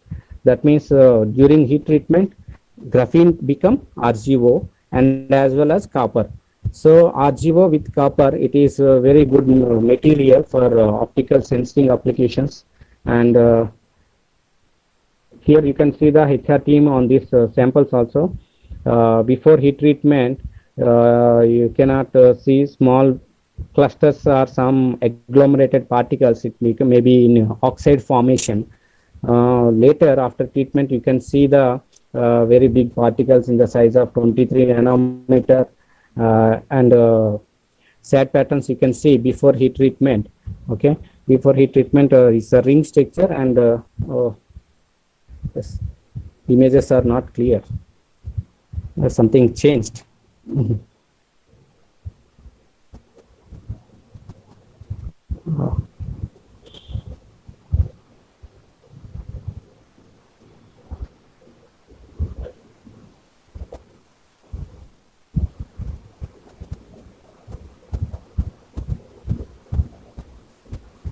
Sorry, so I cannot get back now. So from this way, this is the conclusion for this MLB technique, modified Langmuir logic technique. Is the simple technique, and we can do at your room itself. No clean room is required. In your at home itself, you can do the these kind of experiments, deposition experiments. No need to go to lab. So this is a very simple technique. You just buy the beaker, and liquid water is necessary, and some other chemicals. So you can do the experiments at your home itself. And characterization, of course, characterization purpose, you need to go back to lab. So and also we have done some electrical measurements on this, and this technique is very suitable for graphene oxide based semiconductor composites like GO, CDS, GO copper, and GO zinc also we have done, not shown here data.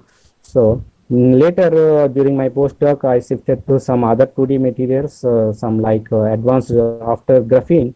There are a lot of 2D materials introduced by other researchers.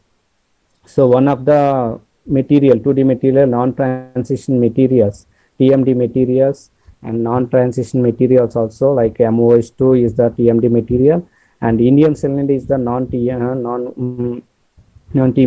non-transition material. So here this is the indium selenide. So here actually I want to do indium selenide sheets, but by using the PVD and CVD techniques, but we cannot get, because very complex material this is, and very useful for non-voltaic phase change memory and optoelectronics applications purpose and solar energy harvesting purpose also. These 3 and 6 semiconductor composing materials. So this indium selenide mainly existing in different kind of stoichiometric ratios, like indium selenide, IN2 SE3, IN3 SE4. These are the different composites. It depends on the deposition parameters, and also each stoichiometric ratios also having different kind of phases, like alpha, beta, gamma. These are the different kind of very complex material. So, but the results are very nice and very changing drastically. Depends on the parameters, deposition parameters that we can see here. So here, this is the I have used the PVD technique, physical vapor deposition. Here, just we need to heat it at center of the furnace, and we can place the substrate position horizontally or vertically. We can cap also. So depends on the distance, sample distance, temperature, glass flow rate, direction, everything will be changed, and at optimized condition you will get the sheets as well as some nano structures also. Here we have used IN2 SE3 powder, and the motivation we need to get the sheets. Okay, but I didn't get any sheets. I got some different kind of structures. So at different parameter variation, with different parameter variation. So I have deposited these nanocomposites at 650, 750, and 950, 850. These are the things. So you can see clearly SEM images morphological study around the 650. You can see very nice particles, but random, irregular nanoparticles. The size variations are irregular. And in case of 750, there are pyramid and square, cubic type of particles. You can see about 100 nanometer, 130 nanometer. Okay, and in case of 850, you can see very spherical kind of particles, very nice spherical structure particles with diameter of 500 nanometer particles. You can see in case of 950, you can get the 3D structures like nano rods. These are the things. These are the high temperatures because of the at high temperature the sulfur can become very active. So due to the sulfur low melting point, this is very changing the structures very drastically from 50 degrees Celsius. Also the structures are also changing. So I want to check this thermal properties before making any fabrication. We need to check thermal properties. For that, before the primary characteristics like XPS, I have done what happened is indium selenide is whether it is in indium selenide format or something other format like IN2 SE3, IN3 SE4, like that. So here you can see 650 and 750 and 850, 950. When the temperature is going up, the indium concentration, indium material is degrading, and selenium percentage is very increasing. So this is the indication of stoichiometric ratio of indium selenide. It depends on the growth temperature. It can be lead formation of different structures. So, and still it is indium selenide format. The structure is still uncertainty whether it is in which form. That for that we can study Raman. So from the Raman study you can conclude. From Raman we cannot get at 650 any peak. In case of 750, you can get the peak around 130 centimeter inverse. In case of 850, you will get 2 peaks, and 950. Based on this literature and this structure analysis, so we can find at different temperatures the indium selenide existing in different phases like gamma and alpha, beta, alpha, gamma mixed also. So this is the we observed chain structure at a higher temperature. Selenium as formed as a chain structure of trigonal selenium crystals. That's why it becomes rod. So these are the Raman study. We can identify the different crystalline structures of indium selenide. And also we tried for thermal properties thermal properties by using Raman study. So these are the thermal conductivity we can calculate from by using this formula. So here the temperature, you can vary the temperature from room temperature to high temperature and record the peak positions in one particular peak position you can record. Then slope you can get that is called the thermal coefficient, and also you can record the data from various power. Laser power you can vary and record the peak positions, and you will get the power coefficient. Based on these coefficients, you can calculate the thermal conductivity of the nanomaterials or thin films. Any kind of thin films also means it should be very uniform nanoparticles. So very high density, it should be like thin film. Then only you can use this formula for that. So based on using this formula, you can calculate the thermal conductivity when it shows the values based on this data by increasing the conductive growth temperature. The thermal conductivity is decreasing. So high thermal conductivity also very useful for some applications, and low thermal conductivity also very useful. So based on this study, you can use what kind of structures in what kind of application device structures, so that you can do it. And these are the summary conclusions, and we published this data in other journal, Journal of Alloys and Compounds. So these are the summary and conclusion. I think so. Bhaskar, I have time, right? Can I go further? Hello.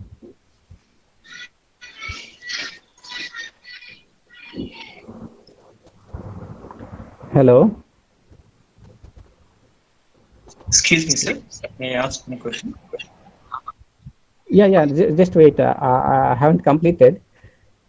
Yeah, just wait. Yeah. So I just want to know your time. Sorry.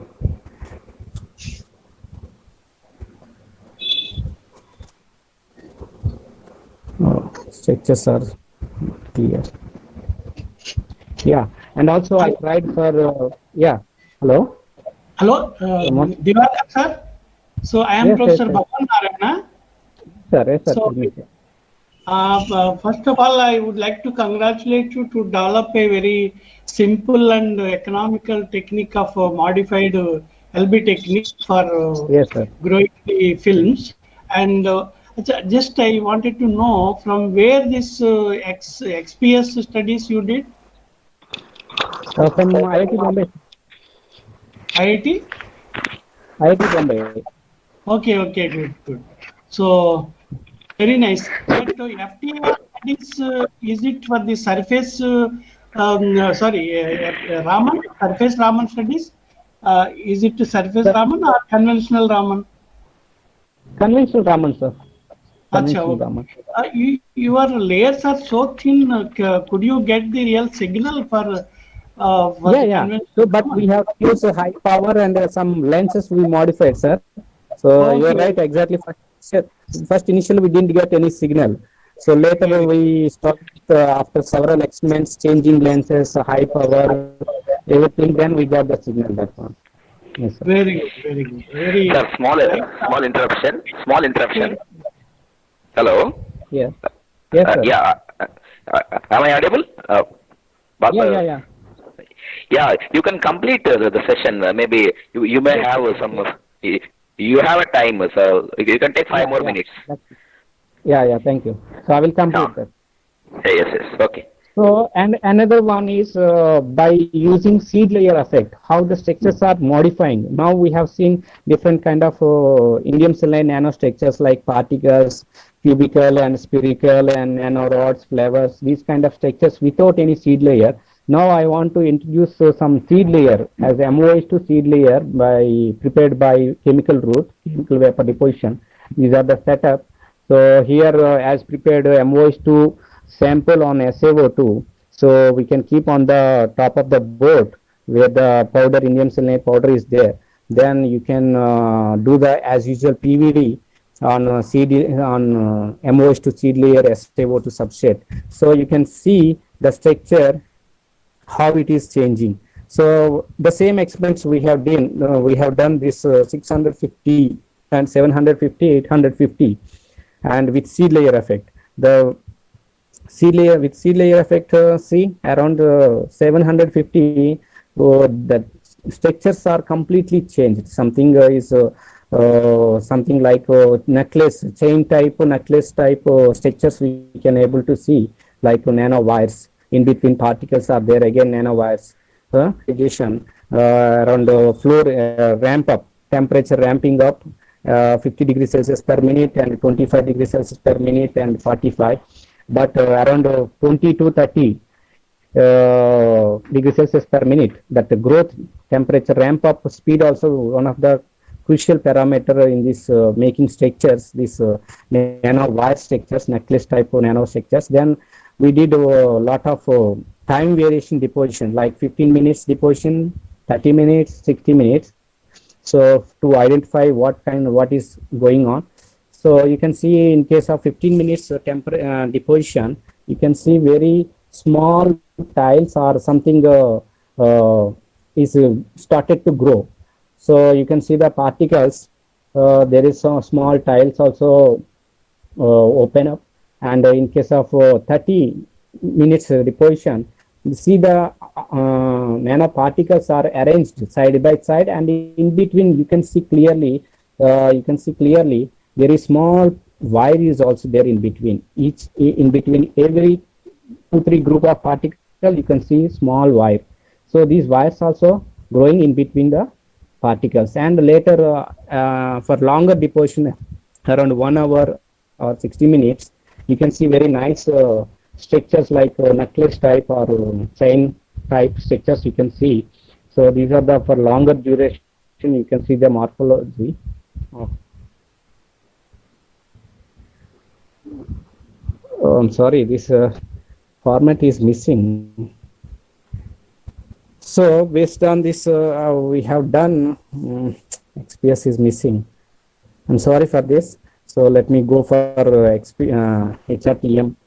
And here we did the particle and as well as that wire we cut in FFT analysis. We have done particle as well as wire also in what structure it is having. So HRTM analysis in case of particle, it is like indium selenide also existing in single crystal. Indium selenide like IN4SE3 orthorhombic phase also. It is matching with orthorhombic phase, that single particle. And whereas in wire case, that FFT analysis gives the information about a beta structure of hexagonal structure with the lattice constant 3.3 angstroms. So these are the structure analysis we can do, and based on that we can go for applications and these things. And also this is the summary of this work. Also we have published sea layer effect. Sorry, some slides are missing and displacement. And these are the morphology wise we can analysis on SaO2 substrate, and substrate also very crucial parameter, one of the parameter. You can change the silicon, SaO2 and other substrates, the structures will be different. So that we observed also. And based on these structures we can go for other novel materials also. So this is the things we can do. And also we have done some hybrid structures also. I don't have that much time, so we can stop here now. So thank you. Yeah, thank you very much, Dr. Divakar Garu, for your wonderful presentation. So it's very useful for the young researchers, and Yes. now it is open for the question and answer session.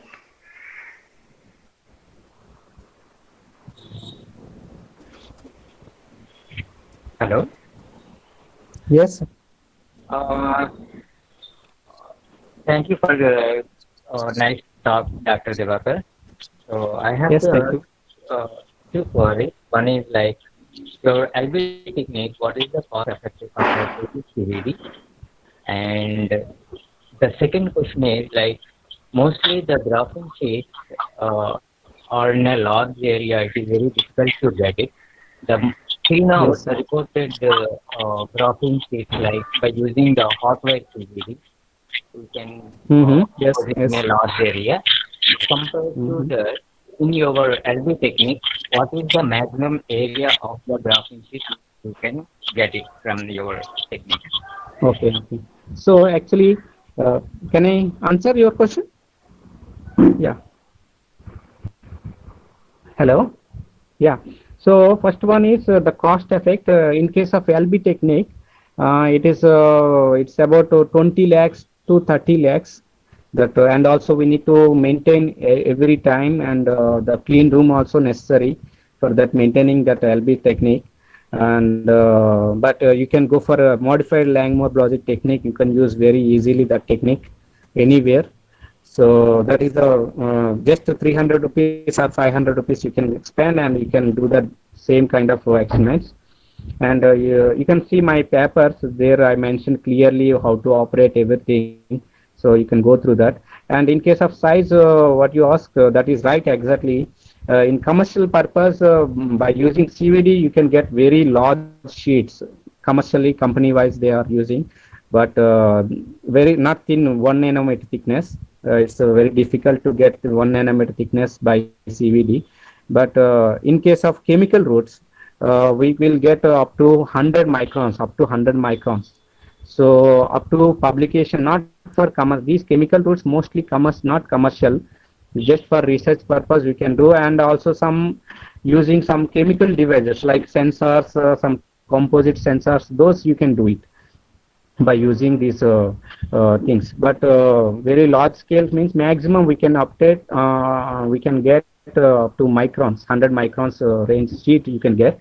Thickness is very controlled, very well controlled in case of chemical roots. So is it clear my answer? I think so. Yes. Hello. Thank you. Yes, yes. Now I got it. Thank you. Good Thank morning, you for sir. giving it. Yeah, thank you. Good morning, sir. Devakar, Very sir. good This is morning. Chandrasekhar. Uh, Yeah. I had a small doubt, sir. Actually, for graphene oxide, XRD peak around 10 to 15. But the same Graphene graphene XRD. oxide, yes, yes, XRD peak. Okay, okay, okay. In graphene oxide composite, in graphene oxide composite, there is no and the disappearing of the XRD peak. What is the Yes, reason? yes, yes. That is one Yeah. question. The second Actually, question, yeah. sir. Tell me. Sorry. Second question. In other composites also, nano composites also, shifting of the XRD peak. For example, Okay. if a zinc having the XRD peak at around 30 to 35, when it is mixing and we're preparing composite, zinc, iron, or zinc other Yeah. components, shifting of XRD, that is also have small doubts why shifting the XRD peak. The second, third one, GO, graphene oxide and RGO. What is the difference between GO and RGO? In most of the Okay. cases, we are using RGO in different applications. Why not GO, graphene oxide? And graphene oxide is useful for energy applications. Yeah. These are my small doubts. Yeah. So first of all, I want to know the thickness. Actually, pure graphene case like 100, below 10 nanometer thickness of graphene oxide or graphite oxide, we will not get proper XRD peak. Actually, XRD peak is required some layers of atomic layer. So then only we can get the XRD from reflected bottom of the reflected rays. Then you can get the XRD patterns. But in case of your composites, it is randomly. It is the sheets. Everything will be crumpled. Means it may be when you are doing compose like not layer form. It is like composite form means it is curled and wrinkles. So we cannot get proper arrangement of atoms in the graphite particles, graphite. Yeah. So there are a lot of sp3 hybridization carbon atoms in case of graphite or graphene oxide case. If you take the pure graphite, then you will get the XRD. Okay, because those atoms are very arranged very systematically. In case of graphene oxide, there is no atoms systematically arranged because of the existing of oxygen functional groups. So that may reason for both the first two answers. Okay, okay. And I never did XRD because most of the work I did based on the one or two layers up to that level only. So that's why I never expected XRD from that nano range 2D layers. And in case of the third question is GO or GO. So that the main difference is GO is the highly insulated. It becomes like insulating material, high band gap, because by introducing the oxide groups, epoxy, carboxylic group, phenol groups like that. And in case of RGO, we can reduce by reducing agents like DMF solvent. This is one of the reducing agent, and also hydrogen wafers or hydrogen solution. So you can attach these solvents to reducing the graphene oxide. Then you will get back conductivity. Not 100% you will not get conductivity, but moderate conductivity you will get compared to GO, not like graphene. That is the two difference you can see. Yes, any more? No, sir. Thank you, sir. Thank you for your answers. Dr. Tiwari, sir. Dr. Tiwari, sir. Small interruptions. Dr. Tiwari, sir, is there? I have seen some questions in the messages. Yes, yes. Yeah, what exactly. Actually, there are some questions. There are some questions from the YouTube. I have pasted there. I have pasted in the chat box. So you please go through, sir. Yeah. So in the chat box, there is a question from Susmita Bhattacharya. Yeah, I'm going through. Yeah, please. Okay.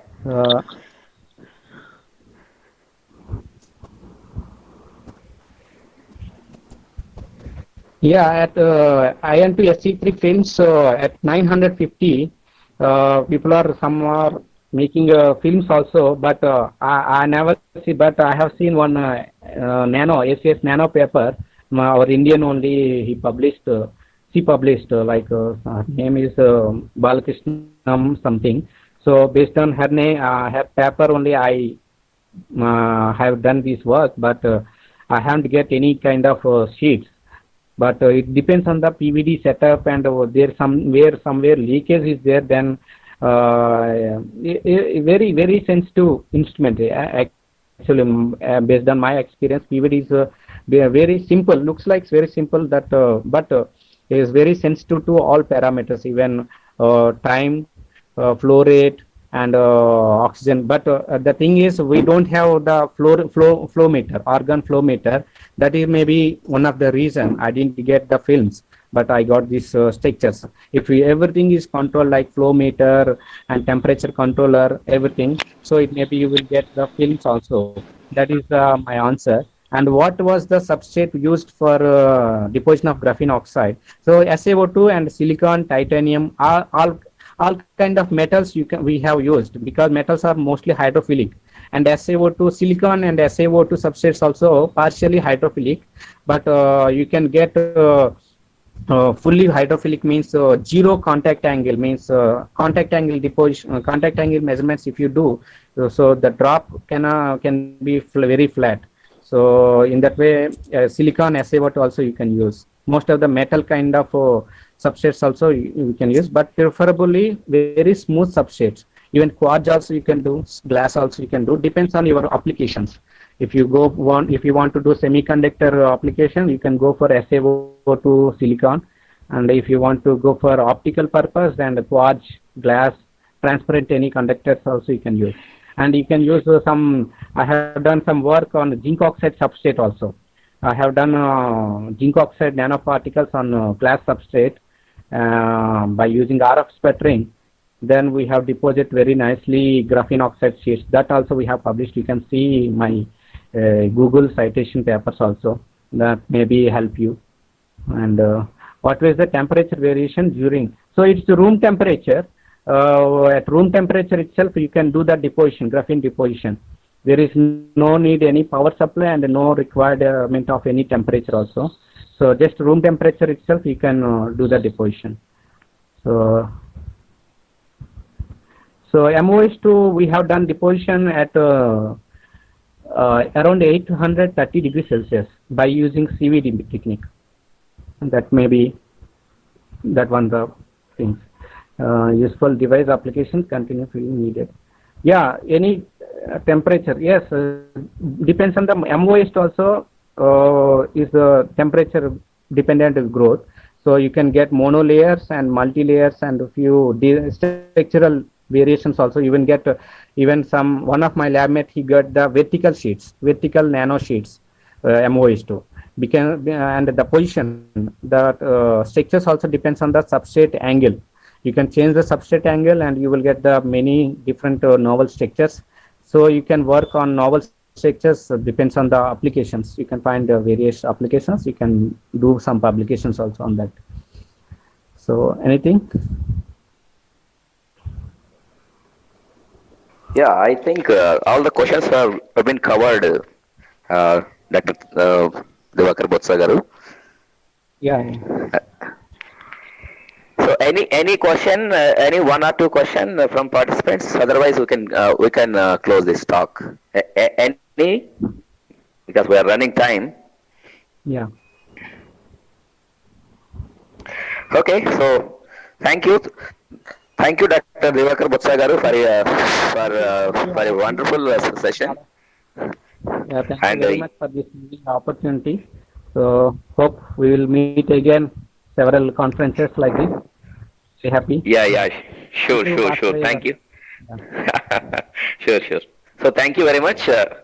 So now the session talk 2 is closed in the day 2 session. So the next session will start in a short while.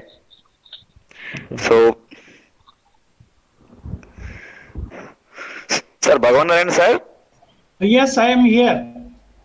Sir, shall we give some 5 minutes break and then we'll start, so that it will be by that time you can share the screen and all. Some 5 minutes break. Right. We can adjust ourselves. I don't. Sir. So. Okay. Because some of the participants are requesting for a break, so I just want to convey, sir. So in between okay. We can settle down all the technical issues, if at all. Yes. Okay, sir.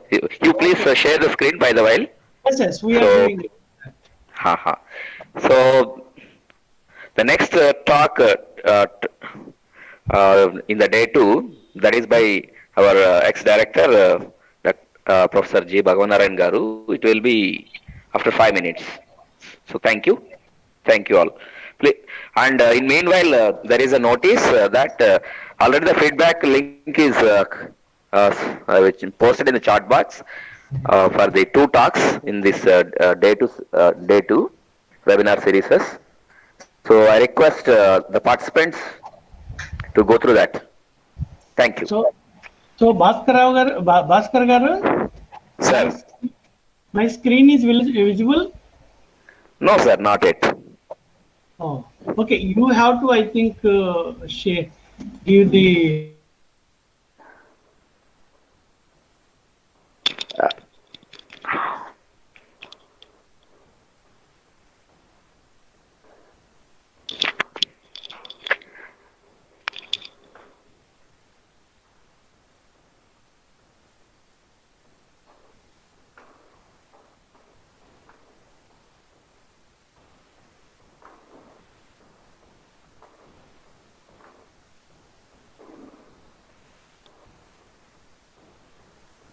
పొద్దున్న అయితే చాలా సేపు 2-3 సార్లు చేశాను.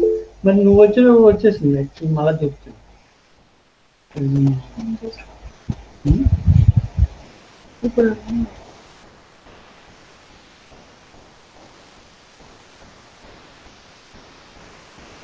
Hello sir, I'm in live. Okay. మీరు present screen ఇవ్వండి sir. present screen ఉంటుంది. Okay, present screen ఉంది. So We did already that present screen already there. My PPT is Okay. there. Is it visible or not? PPT. No, sir. Okay, okay. It's not visible, sir. I'll just see, go through your name.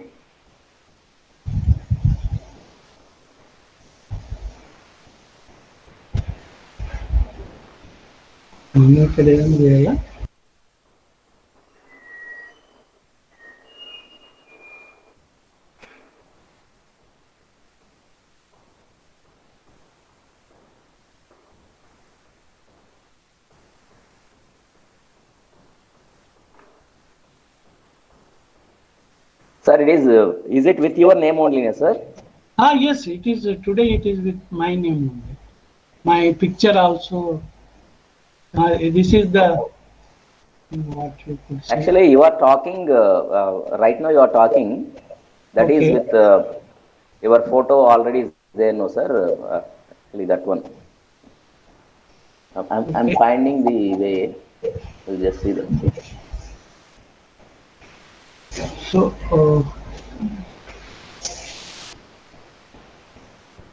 he can look at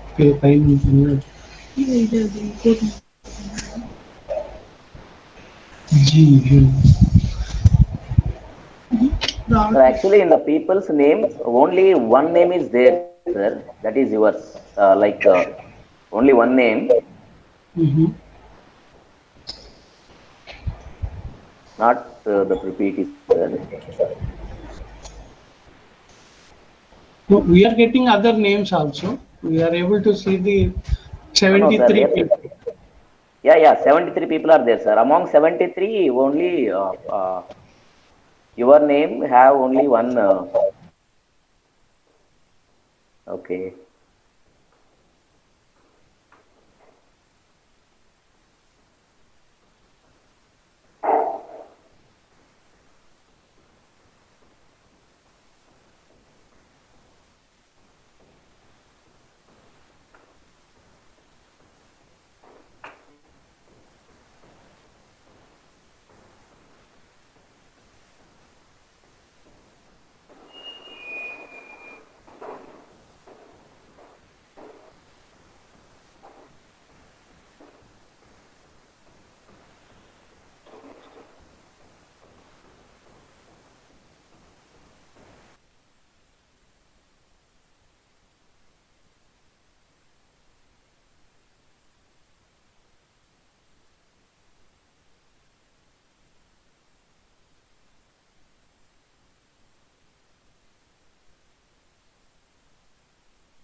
Okay. Okay. Mm-hmm. Yeah, only one Gmail ID. Last time we used my PC, so that was the issue. But anyways, I'll try with another computer, but there is some other issue I feel this time. So ఒక 5 minutes లో నేను just see what we can do.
Uh, can you see my screen, sir?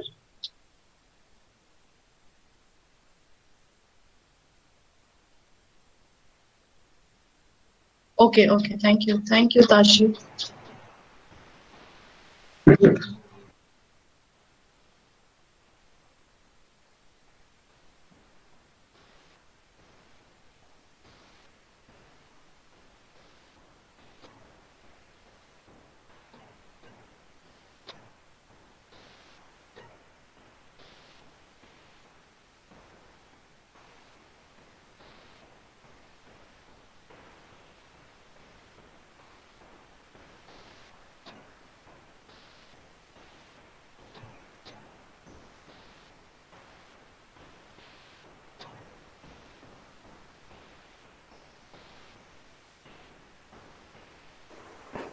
Sir, now it is fine, sir.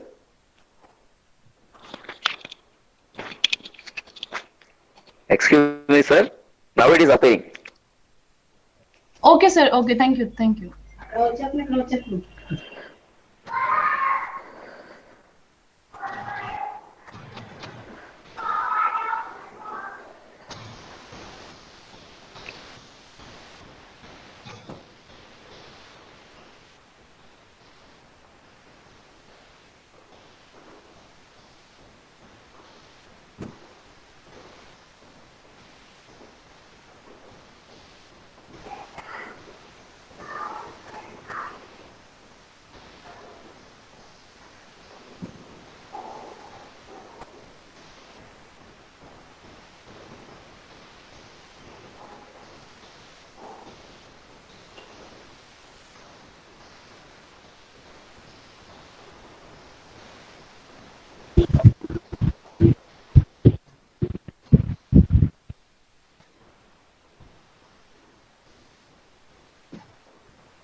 Sir good morning sir. Sir mic off లో ఉంది sir మీది.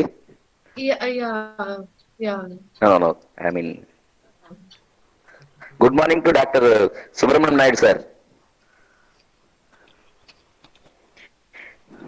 Sir your mic is in off. ఒకసారి అన్మ్యూట్కి వచ్చి మాట్లాడండి sir. Yeah, just a second, sir. We are just resolving some technical issue. We'll just go back. Yeah, it's okay, madam. Actually, I am talking to other one of my teacher in between. Yeah, okay.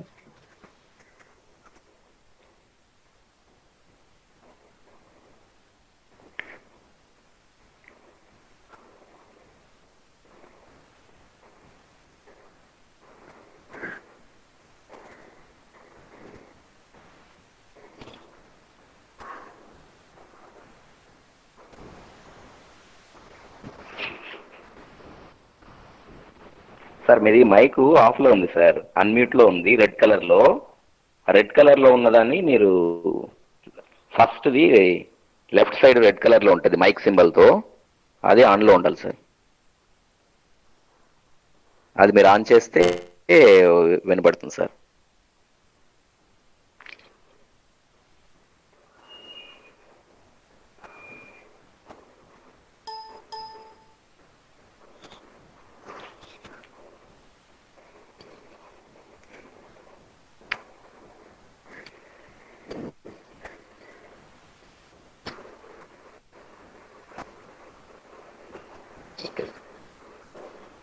మాట్లాడండి.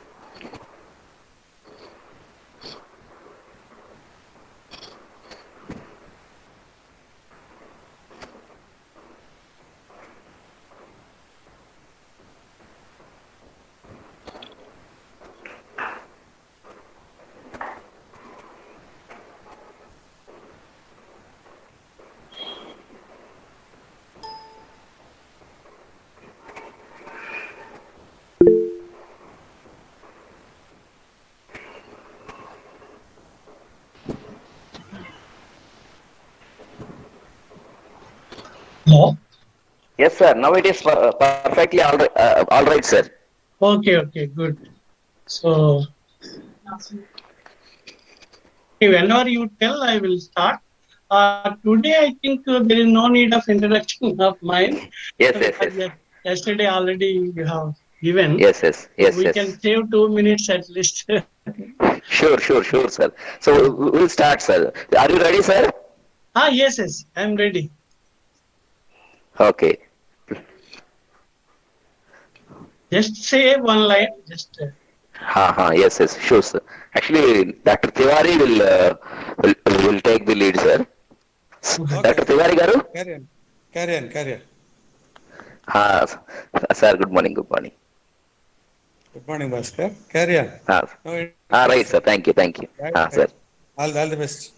Right, sir. Okay. Dr. Tiwari garu? Dr. Baladevan Tiwari?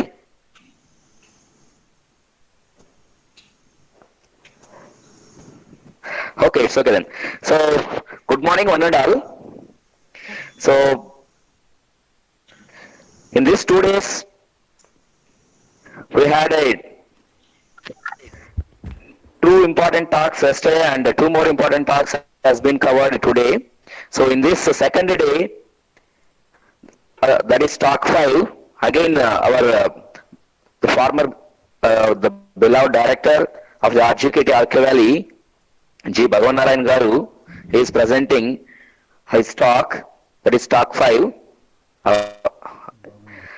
that is characterization of nano crystals, particles, thin films and their structures.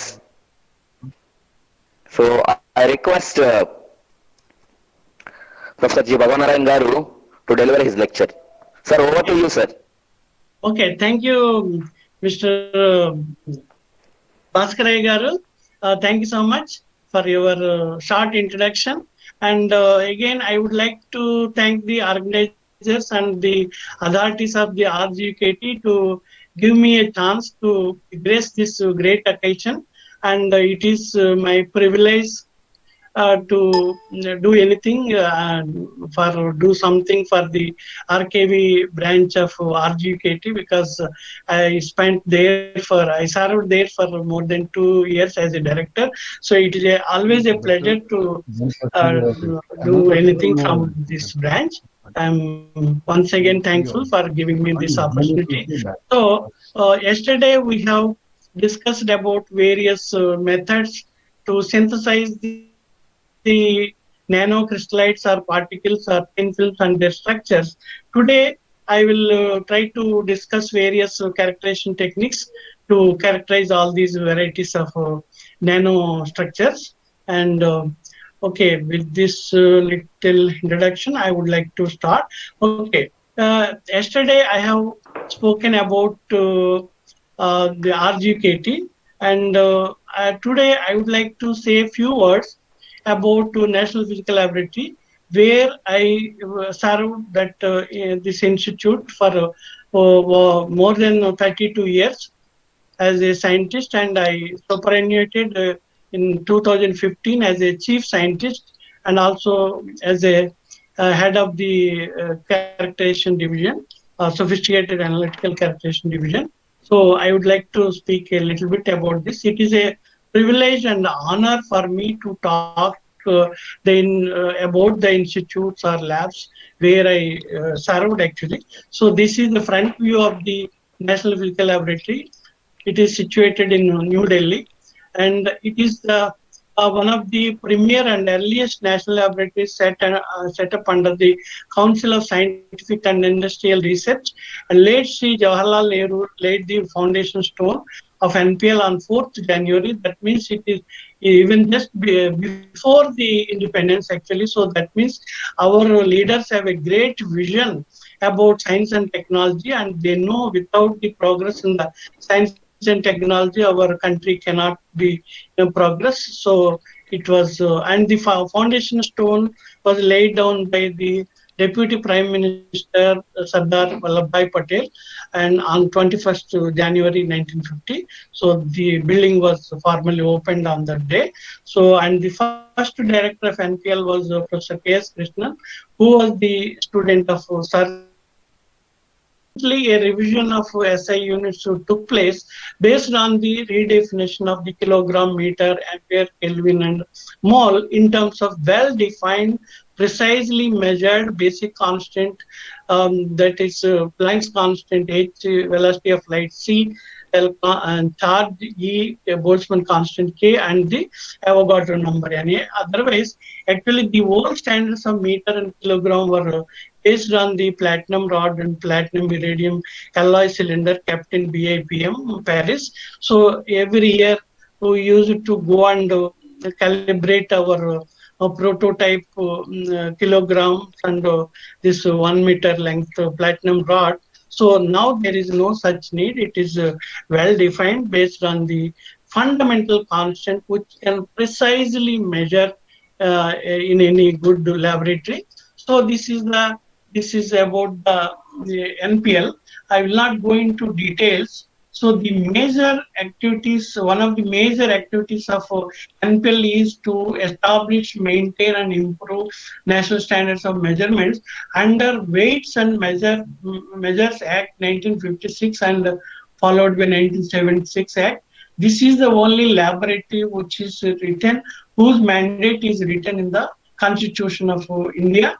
And there, this is the main mandate. Of course, we have many other several activities like materials development of various novel materials, and there are many characterization facilities. Name anything, it will be available.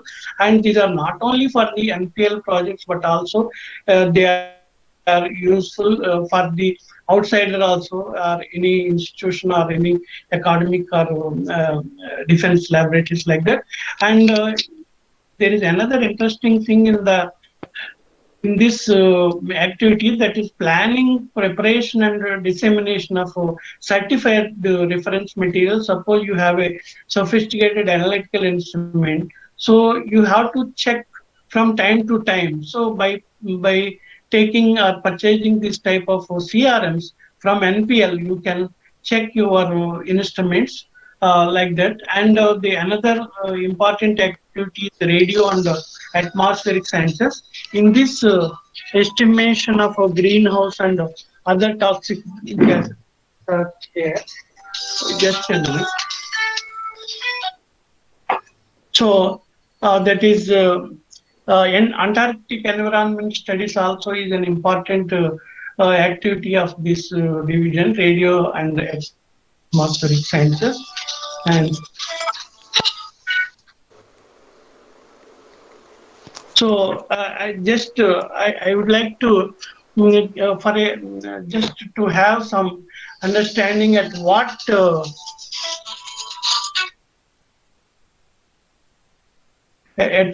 accuracies the standards are maintaining. I would like to share with you as an example. I am telling about the time standard. This is the CSR NPL's one of the world's most accurate cesium fountain clock. It is actually its accuracy uncertainty is 1 in 10 to the power 14.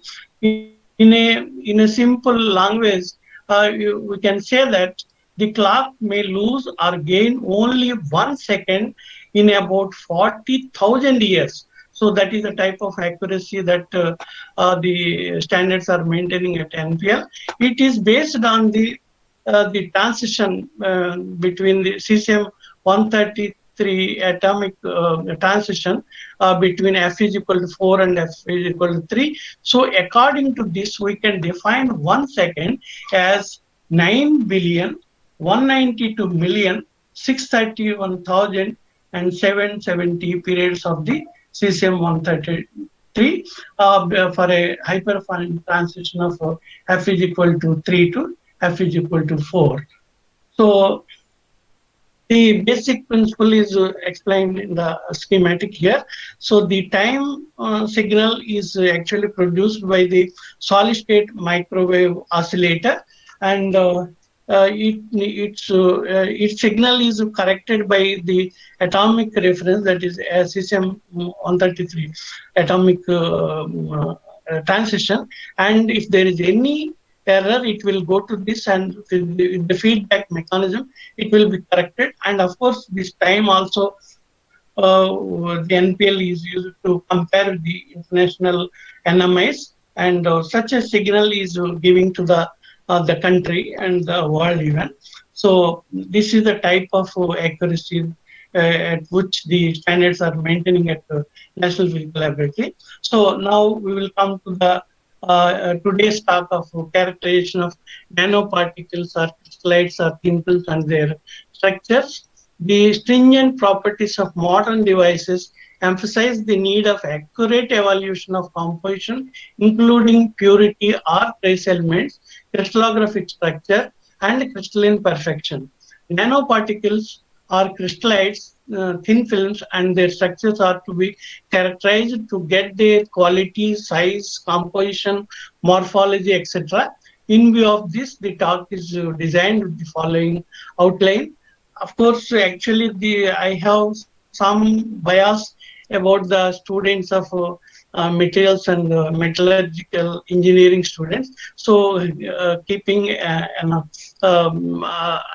for these students, I have covered something like 80% of the techniques which are actually needed for the MME students, either PG or UG students. So, so of course there are other techniques also, other important techniques for to complete this characterization for the nanometals. Of course, there are so many varieties of techniques because of the lack of time. Even though they have given 1 hour 30 minutes, it's a very good time actually. So there are many more techniques actually. So maybe at some other occasion I can cover some more techniques also. So today we have some 5 techniques for the elemental analysis by sophisticated analytical instruments, and the structure determination by X-ray methods that covers essentials of X-ray crystallography and other 3 methods. then study of functional groups and their structural or order desired details through vibration spectroscopy, that is FTIR and FT Raman spectroscopy. Then FESM for morphology, topography, distribution of nanoparticles, composition in a localized area, and characterization of nanoparticles or crystallites, and polycrystalline thin films by epitaxy and HRXRD, and reciprocal space mapping, etc. And also the quantum belts and the grazing incidents in plane direction for varieties of structures and nanofilms, and of course X-ray reflectometry also I am going to cover. So then at the end, some summary and conclusion.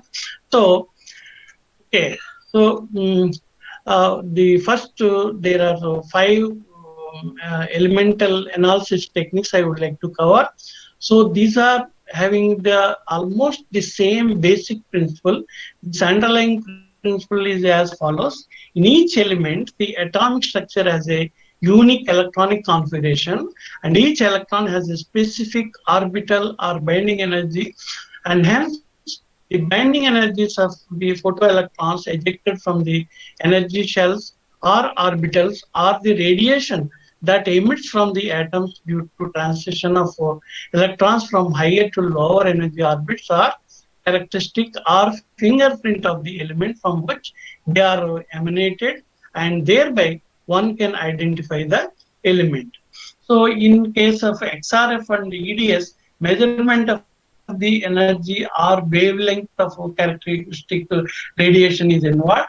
In XPS, that is X-ray photoelectron spectroscopy, and OJ electron spectroscopy, measurement of binding energy of photo and Auger OJ electrons respectively for these two techniques are involved.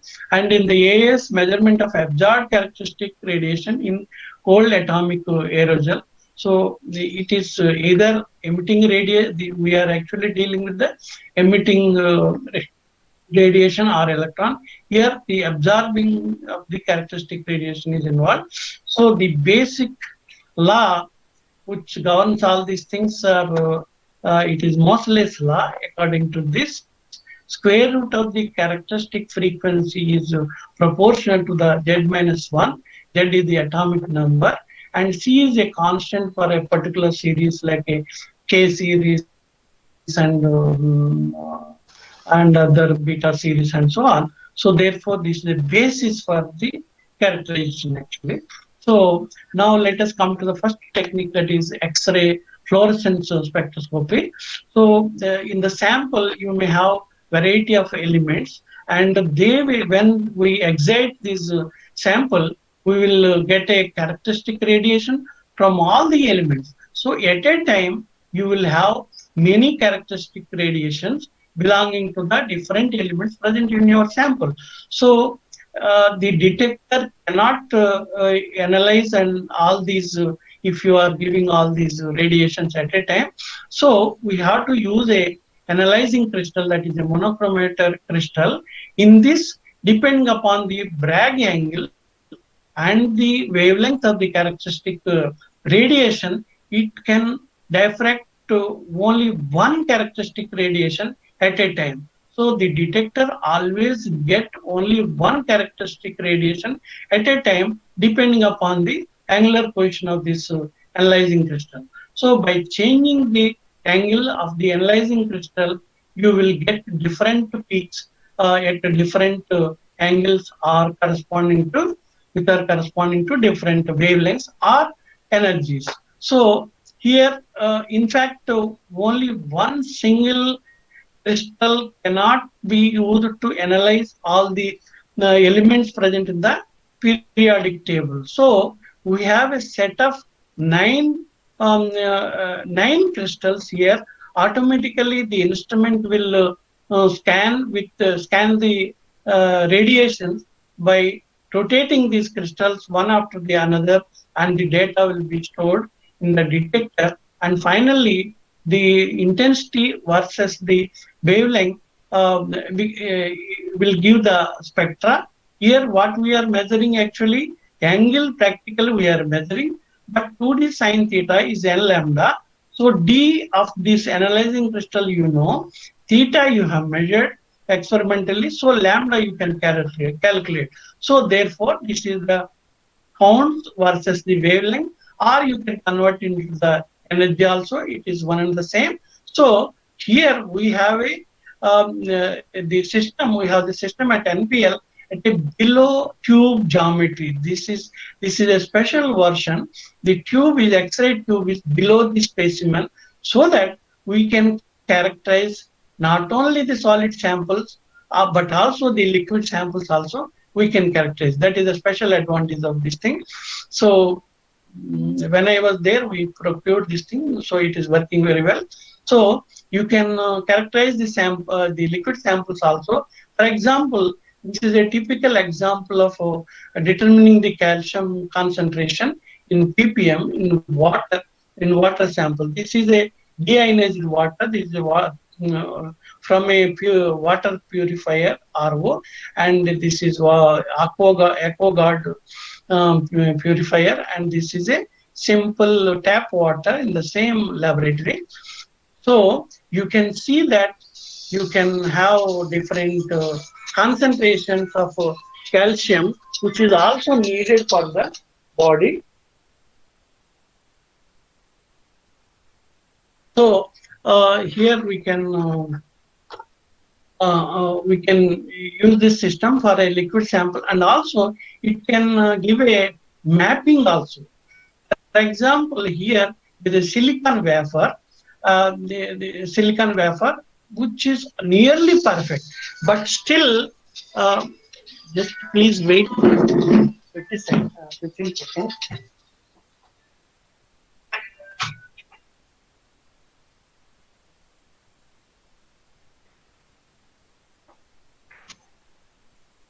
Sorry for the interruption. One important phone call was ringing all the time, so I have hand over to my daughter. So okay, uh, so I was telling about this mapping of silicon wafer. This is almost nearly perfect silicon wafer, but still there may be some the impurities which may be in the ppm level.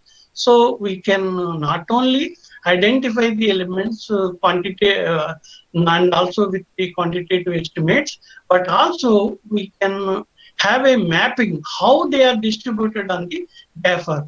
So they have a different elements have a different distribution in the silicon wafer. So that type of things one can do with this X-ray fluorescence spectroscopy technique, and it is an analytical tool for qualitative as well as the quantitative elemental analysis, and it offers fairly good performance over wide range of periodic table elements, that is from beryllium to uranium. So of course with the beryllium, because the window is also made with the beryllium, so we can accurately get good results from boron onwards. So like that up to uranium, so you can do very good characterization for many samples actually, and they may be in the in any form. They may be solid, powder, liquid, fusion product, thin film, slurry, alloys, steel, ores, and they may have any shape also, no problem. So, but there are some limitations here. So the standard actually suppose a light material, that means Z is less, atomic number is less suppose for one element, and that is embedded in a sample of a high atomic number, then the accuracy of the measuring the quantity may be slightly different. So for that purpose, you have to make a standard sample close to that of the reference sample, test sample, and in that you can get a very good accuracy. And however, a semi-quantitative analysis also there. It is this program is within the instrument, and that it will correct for the intensities of these different elements. when they are present in different matrices, and therefore you can get a with a good accuracy finally, even though you do not have a standard sample. Of course, with a standard sample, you can go up to the even very any sample also with a meager amount also up to ppm level.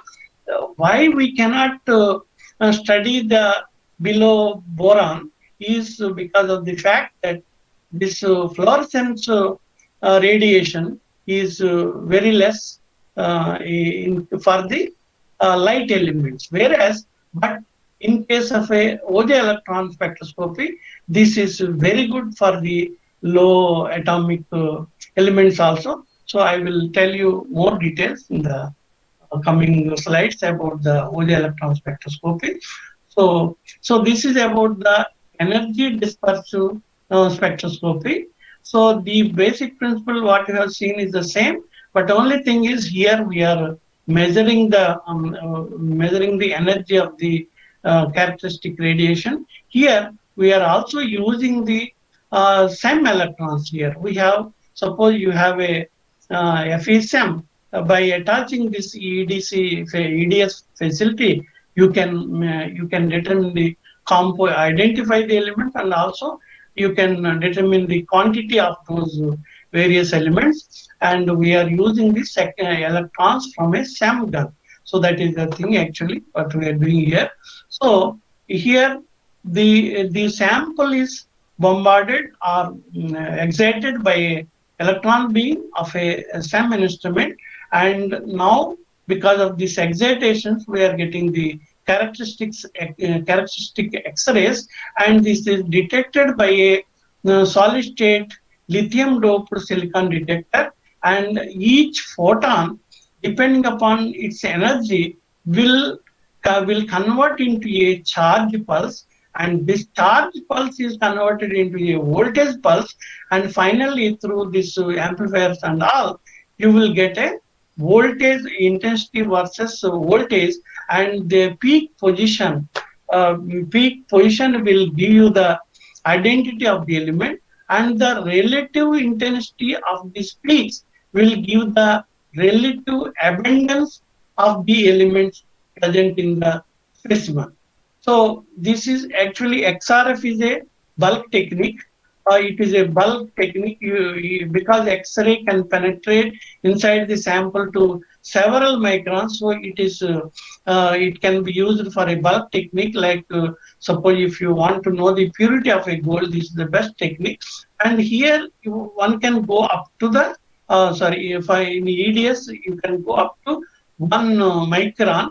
So you have to use a particular technique as per your requirement and as per your sample condition. So this is also useful for the elemental analysis, and trace elements also can be done. Phase identification and distribution also can be done in this also.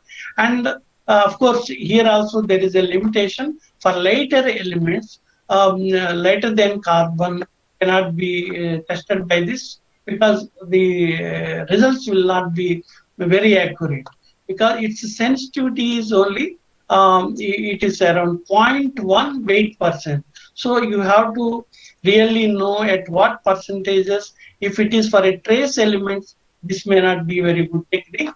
And there is also a poor sensitivity for lighter elements in a heavy matrix, as for the X-ray fluorescence also. And resolution of the X-ray energy levels limits the positive identification of certain elements. Suppose molybdenum and sulfur both are there in your sample, and some energy levels will be overlapping. In that case, is a bit uncertainty in estimating its quantitative values of these two elements if both are present at a time. So again, if you have a standard sample, such problems also can be eliminated. So this is a typical example of a EDS spectra. In a KHP single crystal, we have doped magnesium and mercury. Of course, one has to realize that whatever the concentration that you are putting in a solution or a melt, so that much concentration of these dopants will not go into the crystal, because the crystal has a tendency to reject the impurity atoms or any foreign atom for that matter. So again, you have to test by some elemental technique either for XRF or EDS or AAS like that. So here, for example, in case for a 1 mole percent magnesium doping, we are getting only 9.16 ppm. And similarly, for a sample with a 20 mole percent of Mg, we are getting for 12.67 ppm, and for Hg, we are getting only point not 9 ppm only. So like that, you have to, of course, sometimes you may not actually Hg, we could not get it from this spectra actually here, but AS has given a good value. So sometimes if it is not in the up to the 1 micron surface, again this may not give. AS of course is a very good technique. You can it can go, you can do the bulk characterization also. So the next technique is X-ray photoelectron spectroscopy. When a photon of energy hits an atom, the electron ejects from the well-defined electronic orbit with a certain kinetic energy, with which the binding energy can be calculated as using the already determined work function of a system. That means, suppose if you hit the sample or excite the sample with a high energy X-ray beam, or for that matter an electron also, one of the core electrons will eject from its shell, and because now this is an excited state, it is very unstable in this condition. Immediately one electron from the next outer shell will come and fill this gap here. In this process, it will emit an energy equivalent to that of the difference of these two levels, and that is actually we are okay. So here actually we are getting the photoelectron. That energy is corresponding to the characteristic radiation, but here we are in fact studying the photoelectron, that is whatever the electron that is ejecting from this, we are concentrating on this electron as such, not with the energy where we have studied this energy or the wavelength in case of XRF and the this EDS. But here we are looking for the photoelectrons here, and these photoelectrons, depending upon this energy and these orbital energies of these two this level, it will have some kinetic energy. So of course it should be incoming radiation, it should be more than the orbital energy of this particular shell, and the photoelectron will have the kinetic energy which is which is governed by this equation.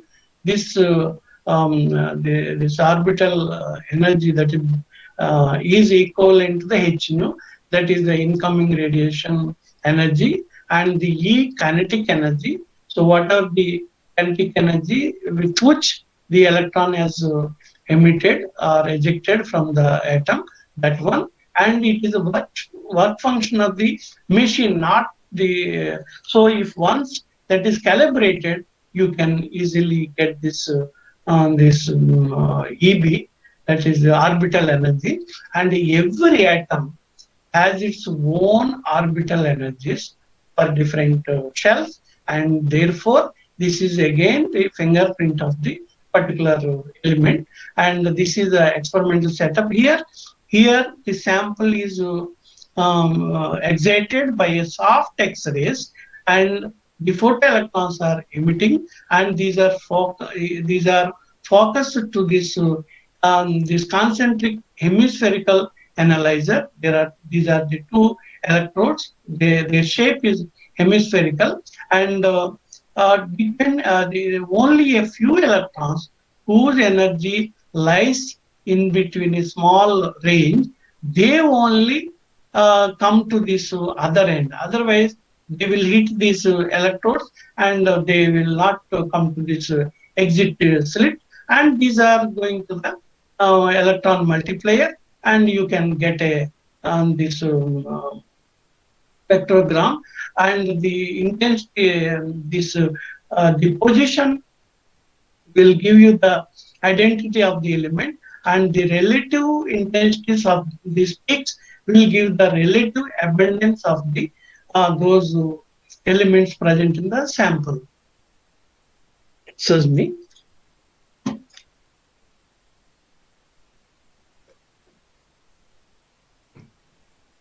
So this is an example. It is the X-ray photo electron spectroscopy of some carbon nanotubes. Here you can see when the carbon nanotubes are actually first they expose it to the ambient. Then in the ambient, as you know that oxygen and nitrogen are very high, so they have actually contaminated by this nitrogen and oxygen, and the actual peak for the carbon is much less than the impurities. So when it is purified, then only you are getting a good peak for the carbon, which is supposed to be in the carbon nanotubes. And whereas the peaks due to oxygen and nitrogen are very, very less. So like that, you have to be very careful when you are in the nano region. So because you have a very nano surfaces or nano particles like that, so you have to have a protecting layer also in some of the cases. So you have to be careful.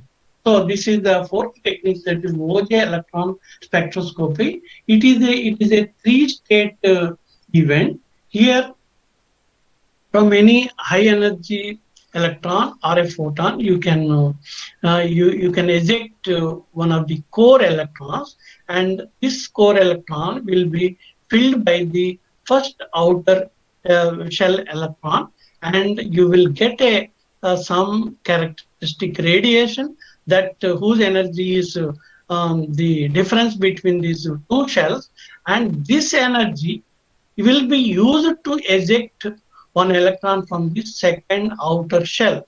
So this is called OJ electron. Actually, you are now studying the OJ electrons instead of this ejected photoelectrons.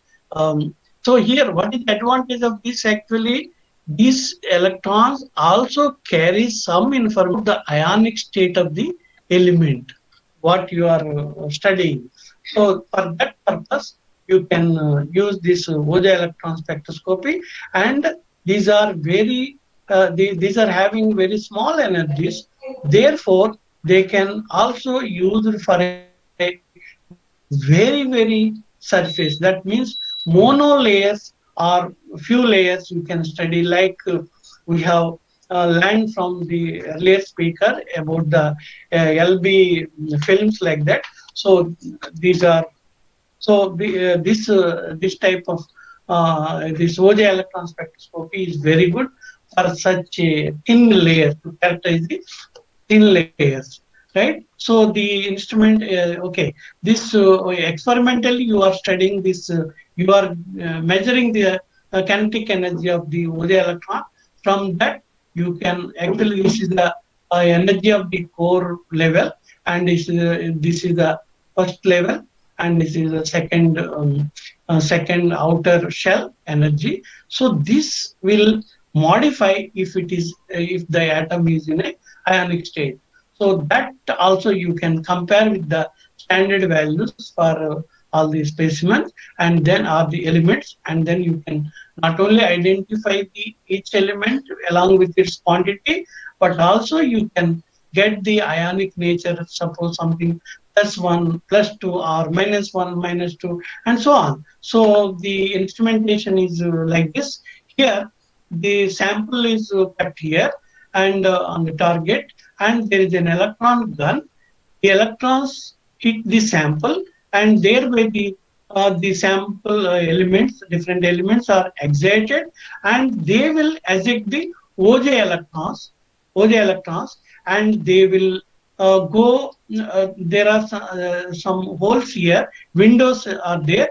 These are the two cylindrical mirror analyzers with two electrodes, and depending upon the potential applied, the potential difference applied between these two cylindrical shells, they will different photoelectrons will come to this end. That means at one time, depending upon the voltage difference between these two shells, so only a few electrons whose energy lies within a very narrow energy band, they only can come here.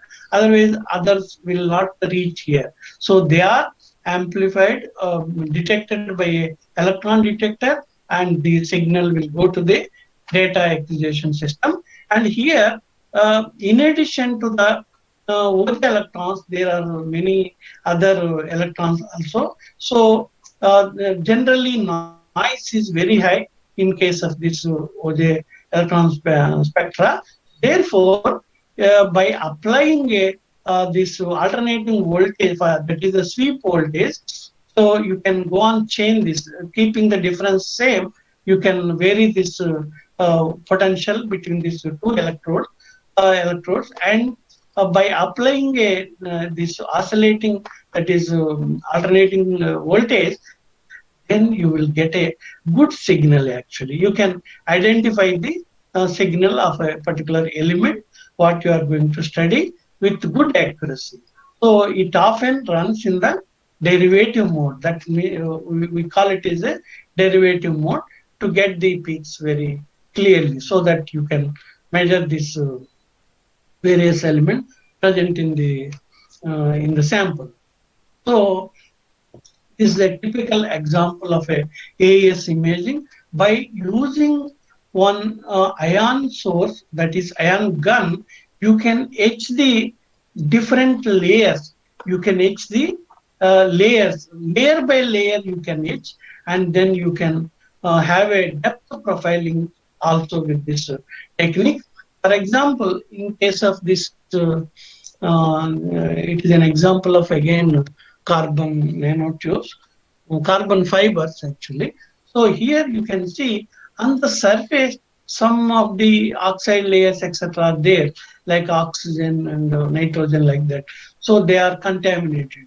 The very surface is immediately reacted when you open from the chamber after its growth. So you have to first remove the first layer, and then you can study the other things. So here these are the carbon fibers.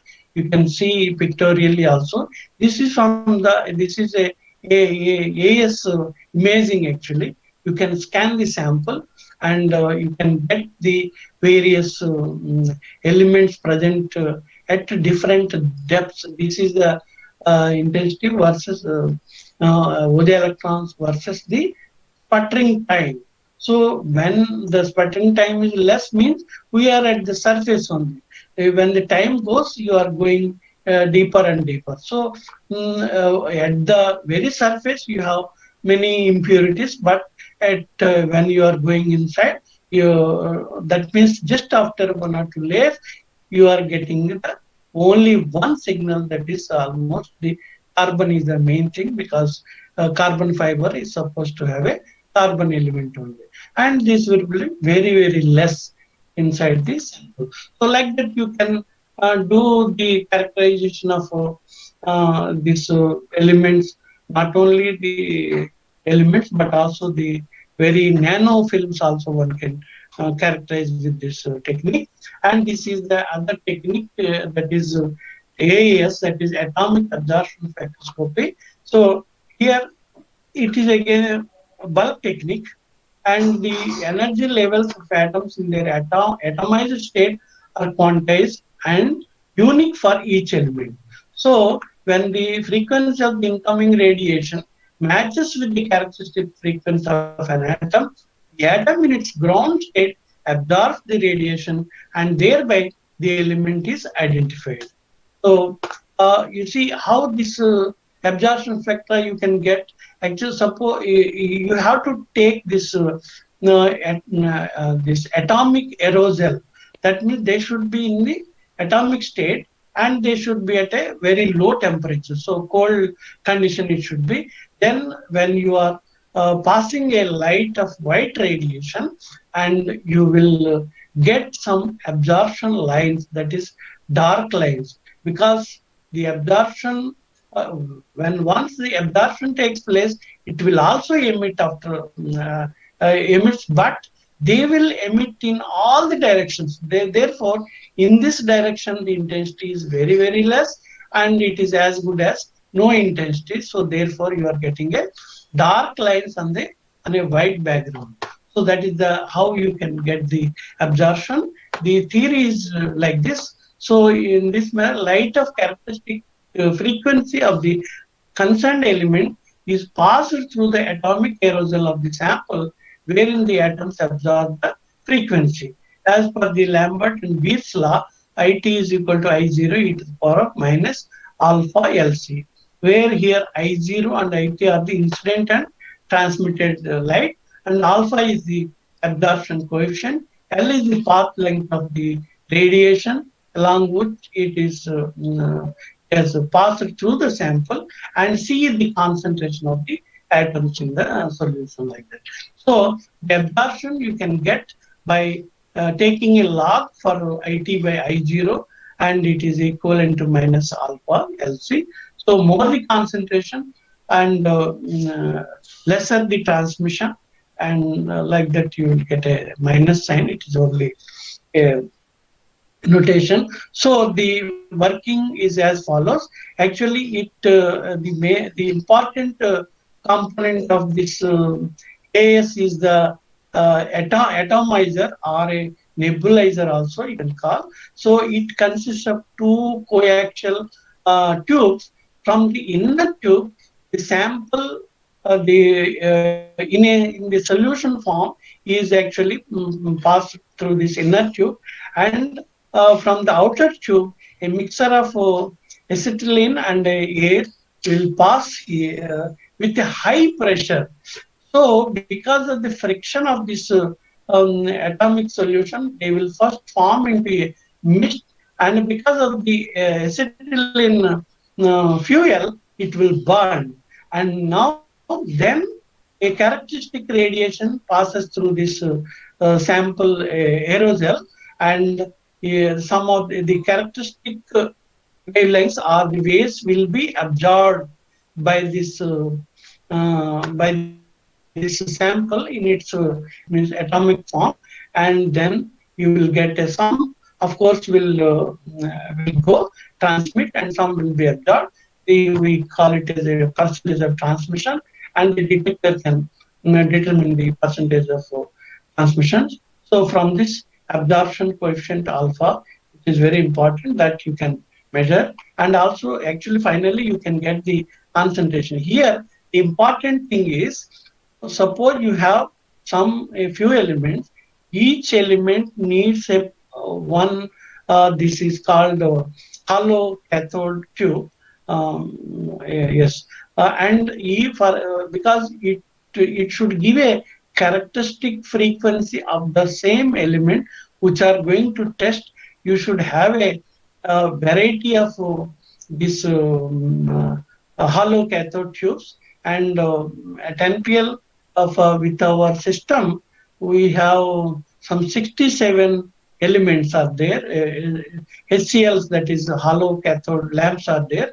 That is 67 cathode HCLs are there to determine 67 elements. So because suppose hydrogen and helium, they exist only in the gaseous form, so you can't make a filament. So therefore that is the limitation. So one should know what are the limitations and what are the plus points or characteristic features of a particular instrument or of a particular technique. Then we have to use such techniques. So here we have determined the chromium doping in a ZTS sample. Here for 1 mole percent, we got 45 ppm. And for a 2 mole percent sample, that means in the solution we have added 2 mole percent of chromium. But what is the outcome? What is actually gone inside? It is very, very less. That is 55 ppm only. So like that, unless until you study the elemental analysis, you can't really predict by simply adding something. So therefore, these are very important things and important techniques to really know the characteristics of your sample, which finally depends on the your property that is you are expecting. So next we are coming to this FTIR and FT Raman. So before that, we should know something about the vibrational spectroscopy.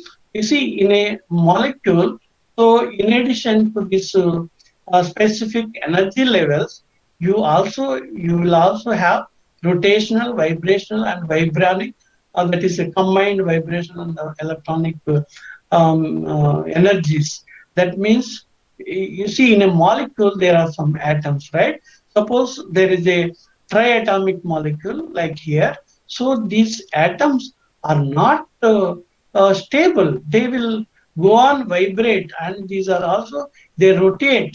And out of all these things, vibrational energy is the much more. Therefore, we are interested to study the vibrational spectroscopy, and these have very certain energies for a particular molecule like CO2 is there. So the C and O2 oxygen atoms are there.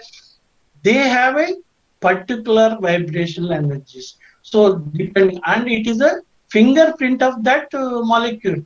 You may have some sub groups also, functional groups, etc. So all they are having their own energy levels. So these energies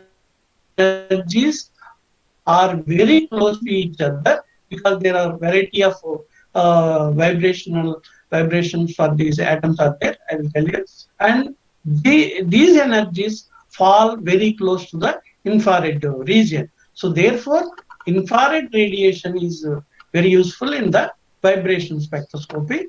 So here, just for your understanding, for the learners, I am telling you. So in a triatomic molecule, you have a symmetric stretching.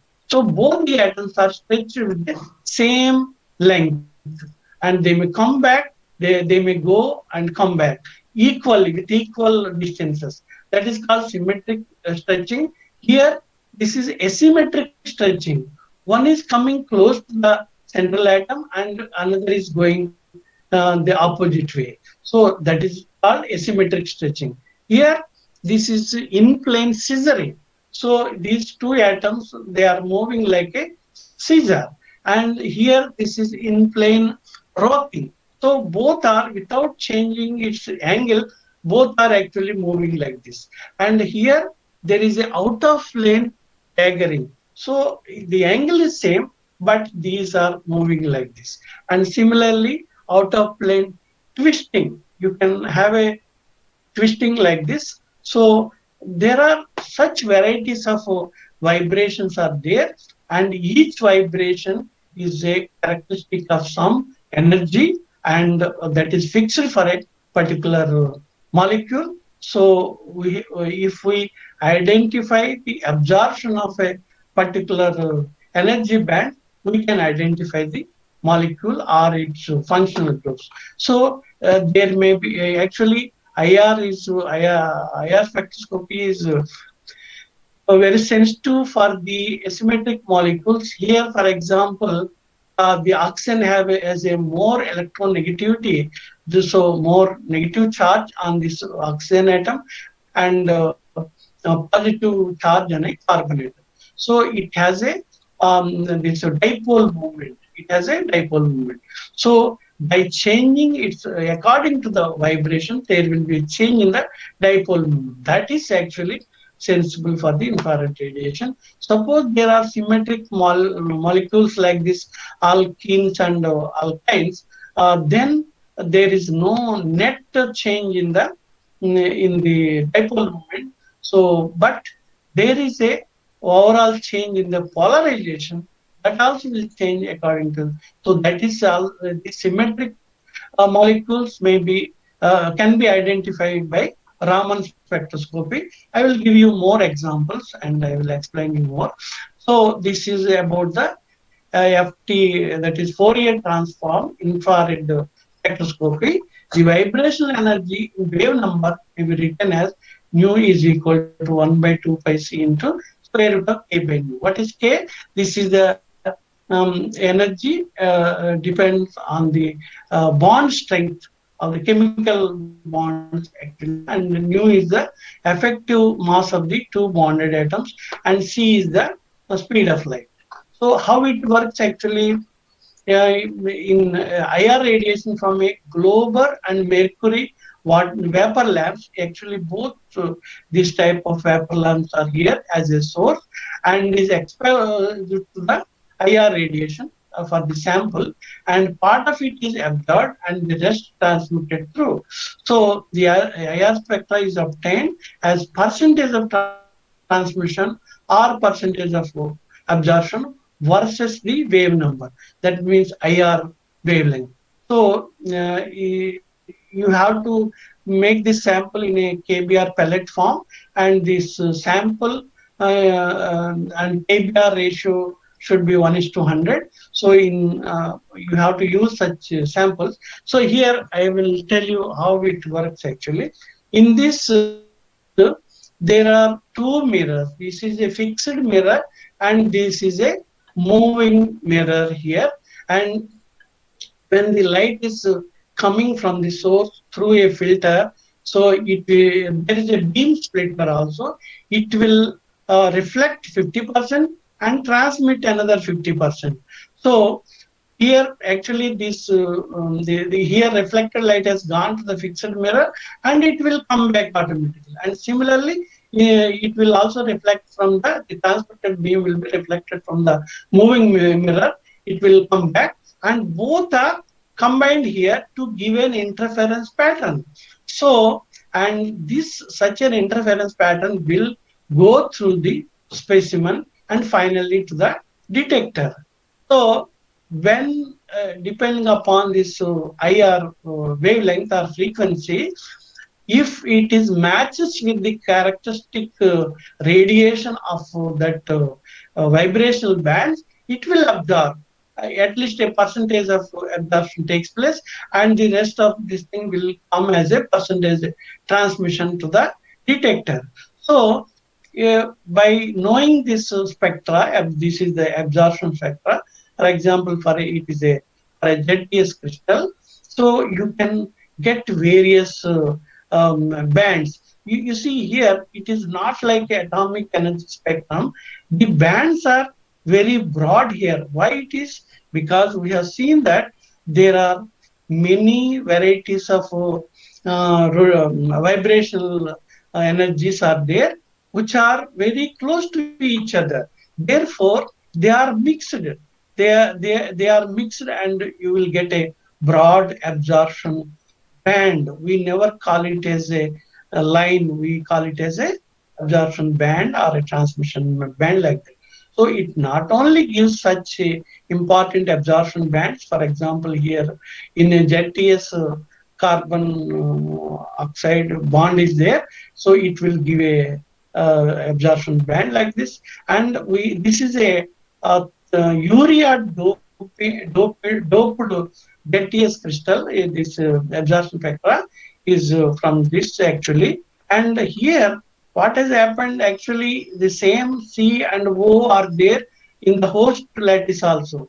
So it is very difficult to estimate the concentration of this dopant by any other elemental methods, because they are sensitive for the elements also. What bond that is having, that cannot give actually either a CHN analyzer or AES, XPS, XAS, anything. It can't really distinguish the dopant values.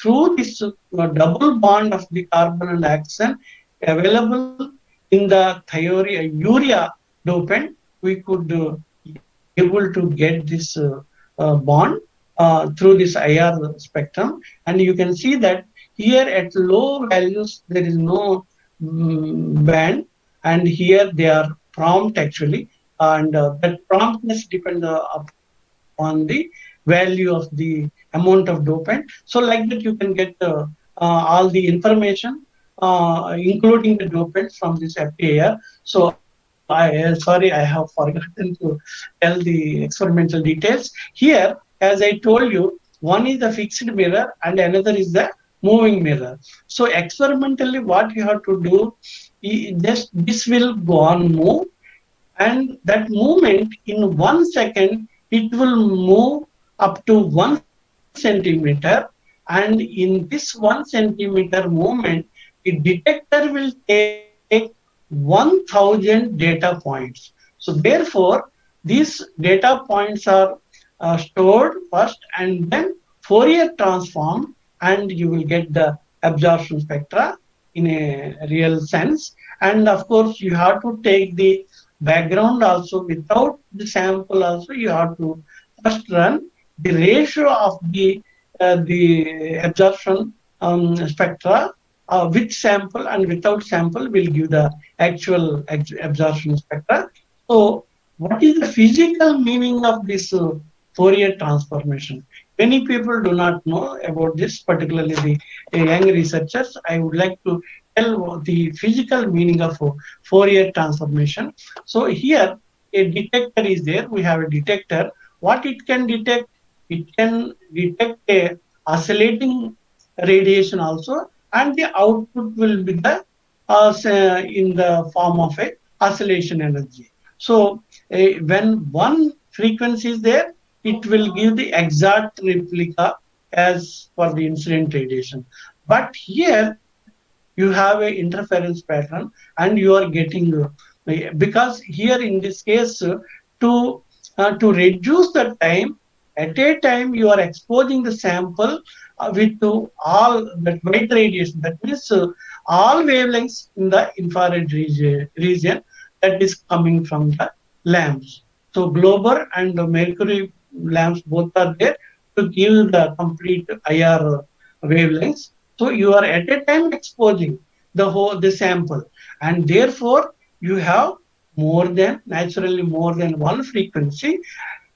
And suppose there are two frequencies of the same amplitude, suppose let us, and there is a small deviation in the frequency. That means delta F is there.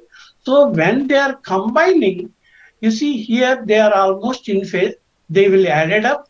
But here when it is come to this point, they are at the opposite amplitude of opposite phase. So you will get a very zero value of the energy or intensity. So you will get a sinusoidal wave like this. Their envelope is again a new a modulated sine wave.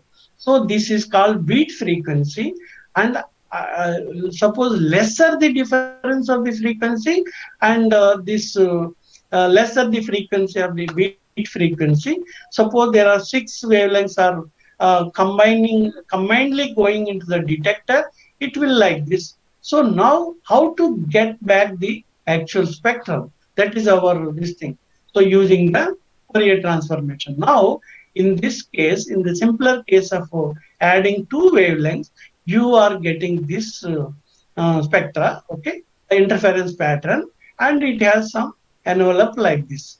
Now what you have to know actually, there are 2 frequencies. That means there are 2 wavelengths, 2 frequencies, and naturally they may have their own amplitudes. So there are 2 amplitudes. So what are the parameters? There are 4 parameters: 2 frequencies and 2 amplitudes. So for this, what generally we will do mathematically, we take 4 components, 4 equations, 2 variable equation. That is, time is the in the time domain you have to measure the intensity at 4 places. That's it.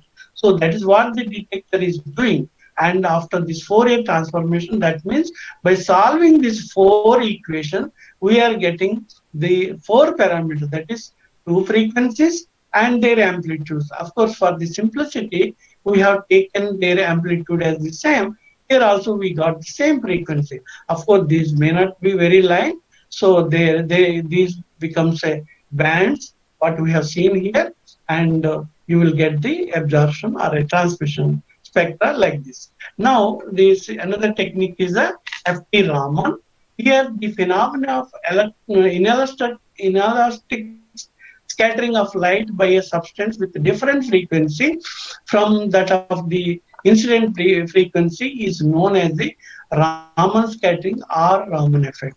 So we are proud to name our own Indian, that is Sir C.V. Raman. So with his great son of India, we got Nobel Prize. That is the first Nobel Prize in the Asia, not only India, in the Asia. So this actually gives a Raman spectroscope. It is a complete branch of physics has come out. So this is actually, so there is a difference in the scattered frequency. That is what he basically what he observed. So sometimes that scattered intensity may have the lesser intensity, lesser energy than that of the incident radiation, and sometimes it may be more than the incident radiation. So this is called anti-Stokes Raman lines, and these are the Stokes Raman lines. So how it is happening actually? So we have already understood what is the vibration spectroscopy. Here, the molecules, suppose when they are at a lower energy state, they can absorb some energy which is in the infrared regime, and so they will give a lesser scattered radiation. But suppose the molecule may have at a